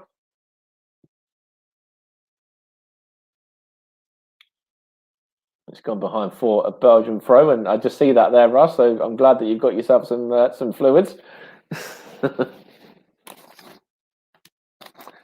And we've still got about 5 minutes of this game to go. I'm certainly going to be getting some fluids myself after as well, and you see Russ tucking into a nice meal there as well. So looks like he's enjoying the football with some nice food and stuff too. As Belgium are enjoying their evening, that's for sure. And they're in possession once more now with Dennis Pratt. Is there a free kick there? No, it was actually well defended by Mario Fernandez and hooked clear by the defensive, I think it was Semenov in the end. And here's a chance for Boyata just to knock it back to his goalkeeper there. Russ was having a pizza, which is what I had last night when Italy played. I had to go with the food of the nation that played, although technically that wasn't the case tonight. But it's a throw-in now for Belgium with Dennis Pratt up against the number 14 there, which was it 14? Might not have been 14. Anyway, either way, it's gone behind for a Belgian ball. Here's Eden Hazard. Of course, Belgium doing this without Kevin De Bruyne, remember? It's a chance here for Hazard once more. It's a real opportunity for Eden Hazard here now as well. Of course, Kevin De Bruyne being injured, it's an opportunity for the likes of Eden Hazard to really cement their place in this Belgium side. Also, the likes of Carrasco and Mertens that all started today. Yes, now we have Thibaut Courtois. And out he goes to the Tottenham man of Toby Alderweireld. He's got it back, has he now as well? Yes, he has, from Mounier. And there's Boyata. On one more to Thomas Vermaelen. Got about 3 minutes left plus stoppage time.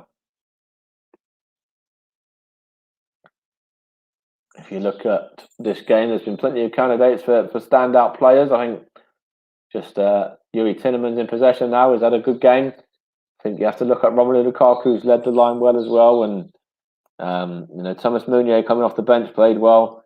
But I will give my man the match shortly for who I'm actually going to give it to and go with. You can look at Carrasco as well. Who was substituted not long ago. Looked pretty dangerous on every occasion that, he was on the ball, and you certainly don't miss his blonde highlights when he's in possession. He looked like he created quite a lot in terms of opportunities for Belgium going forward. As they're looking to get the third now as well, and it's played through to Romelu Lukaku, and Romelu Lukaku fires it into the back of the net there. Goalkeeper for Russia has absolutely no chance there shown in, and that has sealed up the game. Romelu Lukaku gets his second, Belgium get their third, and they go marching on to a valuable 3 points as well now against Russia in the opener, with great performance there from Romelu Lukaku, which has been capped with not just one but 2 goals. And I'm sure plenty of fantasy points going around in the Euro fantasies as well right now.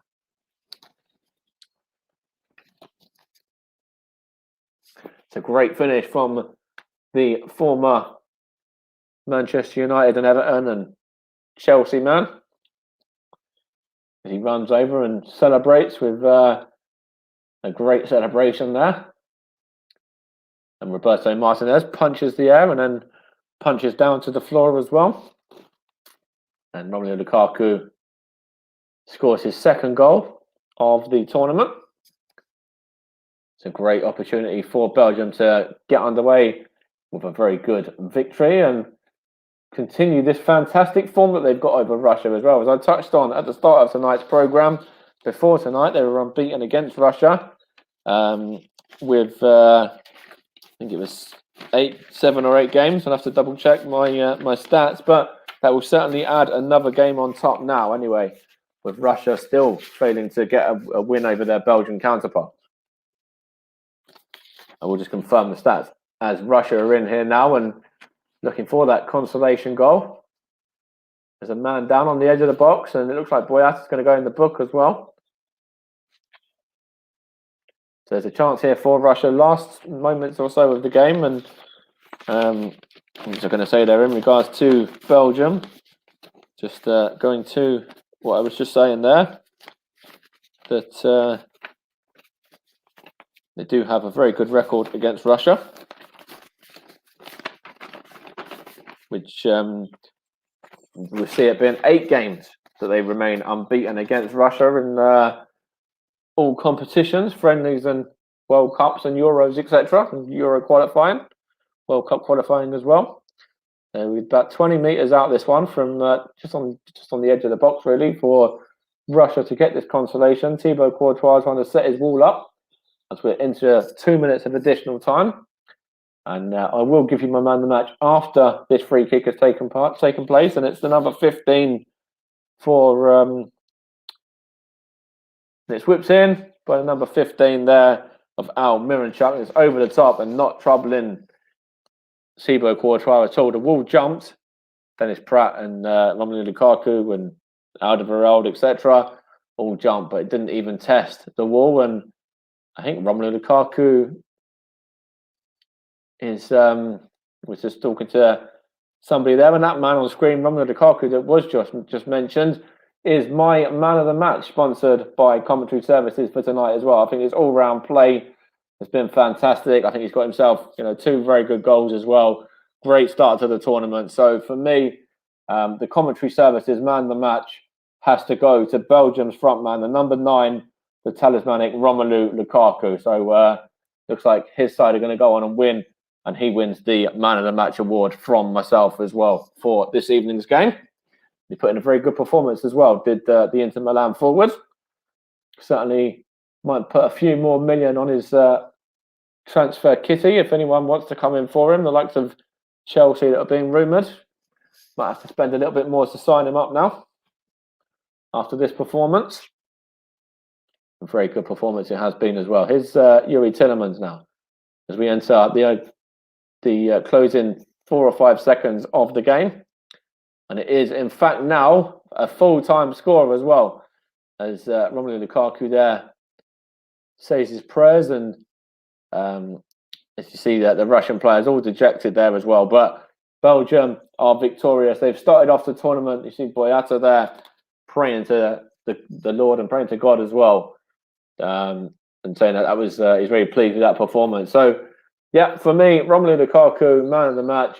Belgium victorious in their opening game, and Lukaku gets to substitute. Thomas Meunier gets a goal in between as well, and Belgium kickstart their tournament with a 3-0 victory over Russia. And as I said throughout the commentary earlier on, Russ, I'm pretty sure the Belgian beer is in full force right now.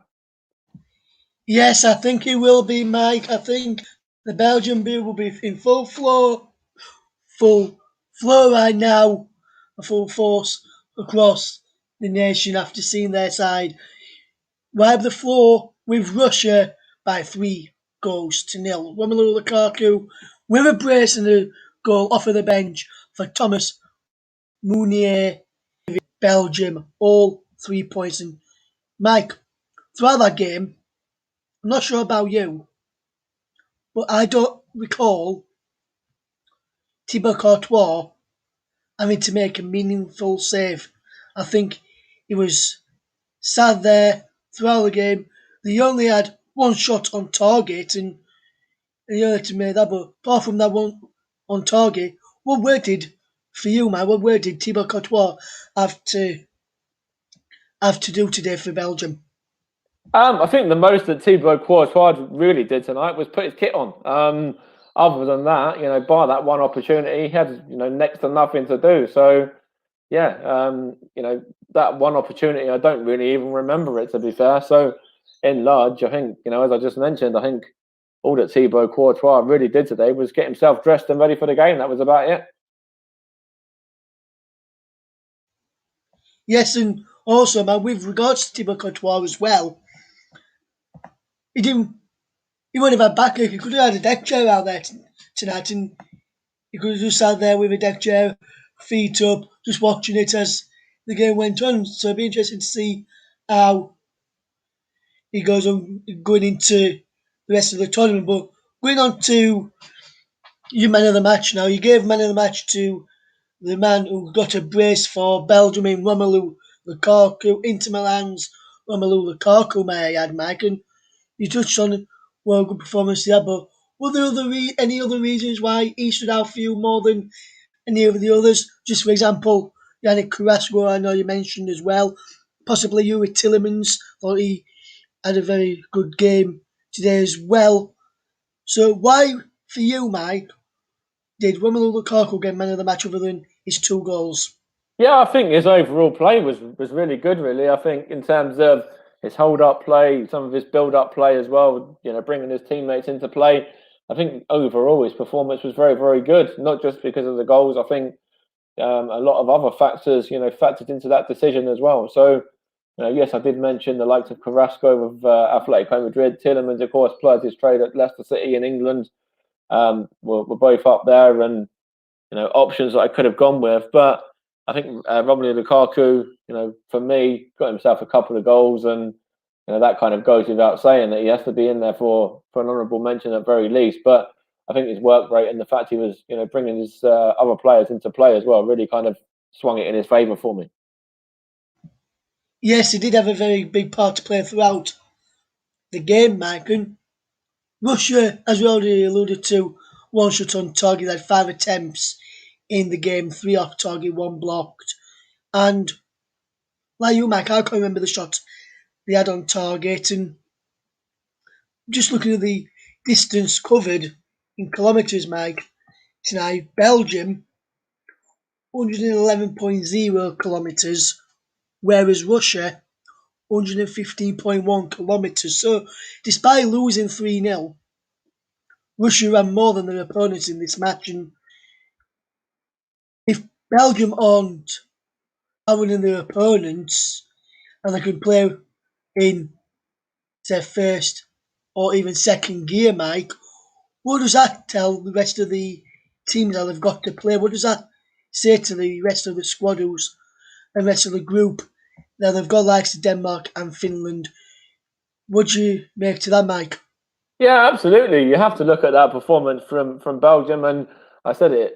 Throughout the first half, I think I said it when the first goal went in that Russia really can't afford to, let a second in before half time, and that's exactly what they did. And then after that, yes, they showed a bit of fight. Yes, they sort of showed that there was something about them towards the start of the second half there, and I do believe that Belgium, could have gone on and got another couple of goals really later on into that game. But Russia had moments in that sort of 10, 15 minute spell in the second half. But in terms of Belgium, that was pretty much a great performance. It was very much like Italy yesterday. Really, both faultless performances from either nation, two sides that'll be there or thereabouts, and remember, they're doing this without their midfielder, the talismanic midfielder of Kevin De Bruyne as well. When he's still got to come back into the fold here, Eden Hazard was a huge substitute. He come off the bench, and they've still got Benteke and Batshuayi and Doku as well in forward options. So there's plenty of options if they need to use these other players. Nasser Chadley as well, I should say, and even some other names there in regards to Dennis Pratt that come on and Trossard at Brighton as well. So there's good strength in depth really for Belgium there, and they thoroughly deserve their 3-0 victory tonight. Very solid victory that they've got. Yeah, they did, man. They really he played fantastically well, deserved to get the win. Another mention who could have been man of the match, though, Mike, for me, and just to see what you think to that. You mentioned Carrasco yourself. I thought Clemens had a good game. I thought Alderweireld and Boyata in the bathroom with Vertonghen, and then when Vertonghen went off in the game as well, when he got substituted in the game, Vertonghen as well, that the centre back that came on for to replace Vertonghen didn't put a full wrong either.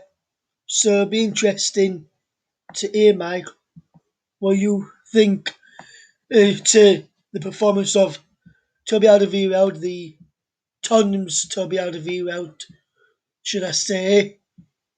Thomas Vermaelen, who thought he had a good performance as well, and also the performance of Yuri Tillemans, because I thought either Lukaku, Carrasco, Tillemans, Alderweireld, Vertonghen and Vermaelen could have potentially gone man of the match as well.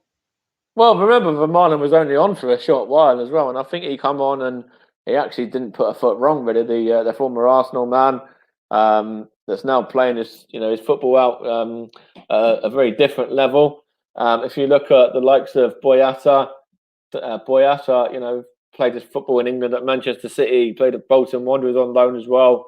Also played at Celtic. He had a number of seasons there in Scotland. And I think all three of those backline, Vertonghen, Boyata, and Alderweireld of Tottenham as well, all played well today. They all did their bit in getting forward and defending well as well when they needed to. Thomas Meunier, Torgan Hazard.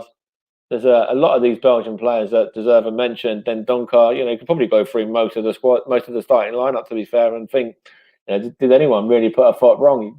There wasn't any mistakes in there for anyone. There wasn't any rash decisions or stupid tackles or anything like that really from them. So they're very controlled. Roberto Martinez has got them playing some good stuff, and when you've got somebody like Yuri Tillemans. Defensive midfielder like he is, they can go far in this competition. It is a matter of, who they come up against and how they do, maybe against a France or an England or a Portugal or a Germany or somebody like that. But, when you've got Yuri Tillemans, that's always a possibility. Of course, somebody that knows about international football, he knows about English football, the English league as well. He's won a trophy with Leicester, played a big part in that final as well, remember. And he's a fantastic player. So yeah, another great performance from Tillemans there. And as I was saying, I don't know if I said it to you or if I was saying it on another stream that I was on about the defensive midfielders, where that they could play a really big part in a lot of these natures and how far they go. And Yuri Tillemans for Belgium is certainly in that bracket alongside N'Golo Kante for France, for example.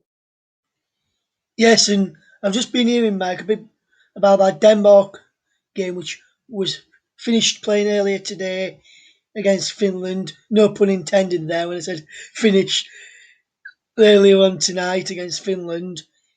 Belgium and Finland had a choice of whether to play the rest of the game tonight, like they did, or play the rest of the game tomorrow at midday. And then the players wanted to know, understandably, how Christian Eriksen was. Then once they got the news through from the hospital and they spoke to Christian Eriksen on FaceTime this evening, they decided to play the game tonight. And Mike, which of those two options? I know they've already played tonight, but if you was part of the team tonight, Belgium or Finland, which option would you have gone for? Play rest of it tonight like they did, or do you said play tomorrow at midday? I'll go back to what I said at half time in regards to the Denmark Finland game. I think that playing it today was wrong on the back of what happened earlier with of course, Christian Eriksen. I think even tomorrow would have been too soon for me. It needed to be a couple of days down the line at least until things were sort of completely confirmed in terms of stability of the Inter Milan man, etc. But for me, you have to look at Anthony Taylor and the medical team there as well. They did fantastically well, didn't they? To be honest, Russ, in the way that they were very quick and alerted to the danger, and were able to just go on and deal with it straight away. And their quick thinking has probably saved a life today. Yes, I would have to agree with that, Mike. And one of the websites, as you know, I write for, Mike, one of the people on there wrote a match report on the Denmark Finland game, and I'm just going to read you what he said for man of the match. He put the paramedics. Some things are just far more important than football, and the quick, attentive actions of the paramedic presented at the Parker Stadium were absolutely vital, and that's part of his man of the match. And he gave it to the paramedics in that game, and you've got to agree they were the men of the match in that match this evening for the quick response for Christian Eriksen, haven't you, Mike? Yeah, absolutely, mate. When you see that, I didn't see it live, and I see pictures, etc. I haven't actually seen what happened, and part of me doesn't really want to see what happened because obviously it's I've heard it, I knew all about it, but it's a horrible thing to kind of look at. Physically, I know a lot of people that I've spoken to were saying they were physically sick by it and really shook up by what happened with Christian today. So. Fair play to Anthony Taylor and to the paramedics and the medical teams as well for doing what they needed to do and being quick and assertive. Really, yeah. Yes, and obviously, man, I was listening to the coverage on the commentary up earlier on that game, and the way when Nicholas was on it during the game and while it was happening and they were trying to get his thoughts, could tell in his voice how upset and distraught he was. That was his first Euros game where he was going to do the full match commentary, and then that incident happened. I gave him a choice whether to go back on with the resumption of the game tonight. He felt he didn't want to. I said, us here at the commentary up and also JB Sports respected his decision not to go back live tonight. And I've got to say to Nicholas, if you're out there listening, mate, you did a fantastic job describing it earlier alongside me. And then we've earlier on the game, I know I had to take over because you wanted me to take over, but I thought you handled yourself very, very well, mate. Very professionally done. And what would you like? Have you got anything to say to Nicholas for the way he performed tonight? I'm just going to echo exactly what you've said and what I tweeted out on one of my pages earlier as well in support of him. I think that he handled it very, very well indeed. I think that when you're dealing with something like that that's distressing as so that's as distressing, sorry, as that, I think he's done very, very well. You have to feel sorry for Nicholas and in terms of the fact that that's happened to him on his first ever Euros game. And yeah, fair play to him. As I said, having to cover such a terrible, tragic moment in the game. And as I said, it's good to hear that Christian Eriksen's doing well now and awake and was fighting, etc. as well. So yeah, fair play to Nicholas. I think he's done a fantastic job there. And as John said, as you said, take as much time as you need, mate, and you're more than welcome to come back, as and when you're ready. If you need to take some time out, then do that. Get yourself straight, get your head right, and get your mentality back in the game again in terms of commentating, and then the opportunities, but there for you to come back, and we'll welcome you back with open arms whenever you're ready. Yes, and JB's been in touch with Mike, a good friend of ours. But before I get to JB's message, Bearded Twig, who we know from the Twitch community, Mike, he's been in touch. He was listening earlier on, said hi to me and sure that he was tuned in. So thank you very much. And JB has put this in, Mike. He's put, well done, lads, especially Nicholas Jones. He did everybody proud tonight, respect, and just going to echo those words. And well said, JB, well said. Yeah, absolutely. Yeah, 100% agree with that as well. As I just said there, Nicholas done a fantastic job in very difficult circumstances. So, hats off to him. And well done, mate. It's difficult when you're, you've got that to cover. Of course, you don't know what you can and can't say in terms of, you want to make sure you get across the relevant information across to everyone so that they know what's happening. But then, as JB said, like some of the TV channels and their coverage was, quite disrespectful, really, wasn't it? And the fact that Nicholas was able to carry on in the way that he did was, yeah, massive props and massive credit to him. Yes, absolutely. And I was had the pictures on just in case the game got back underway, Mike, and I was just checking on social media because obviously didn't have the sound on the TV, so I didn't know exactly what was going off. I was getting all the updates I was sending through onto social media. So when they saw the giving him CPR, I mentioned that, and I think we're glad. But from everyone in the commentary, we are glad that he's okay, awake, talking, and was able to FaceTime his teammates earlier. But back to the other Group B match, Mike.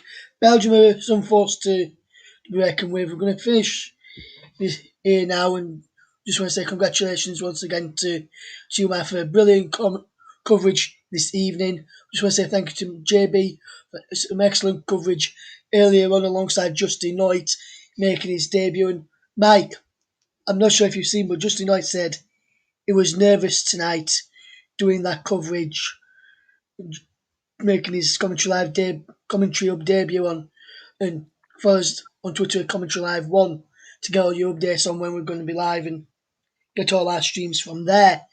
And with Nicholas, no, Nicholas, with Justin I, Mike, you couldn't tell he was nervous, could you? Absolutely not. I think that might be the fact that he's played the game. He knows how to deal with that kind of emotion really, really well. So that might have played a factor in that as well. But you certainly couldn't tell that there was any nerves from Justin, and a fantastic commentary live, commentary hub debut from him as well. JB Sports debut from him as well, and yeah, I look forward to hopefully working alongside him for the England game on Friday against Scotland. Where I think if England score, it won't just be him that's going mad; it'll be the pair of us. And I think you'll be rest of the nation as well, Mike, unless you support Scotland, like my friend Ben McNichol and a few other people I know. And so from everyone who commentary up, our thoughts continue to go out to Christian Eriksen. Any more updates we get on him, we'll keep you informed on our next live broadcast. And from everyone who What I commentary, will say, just before listening, you wrap it up, Russ, as well, that just we haven't touched on this as well. This was a beautiful moment. The moment when you could hear the Finland and the Denmark fans in unity, one singing Christian, the other singing Eriksen. That was what football's about. That was the football family coming together. That was beautiful.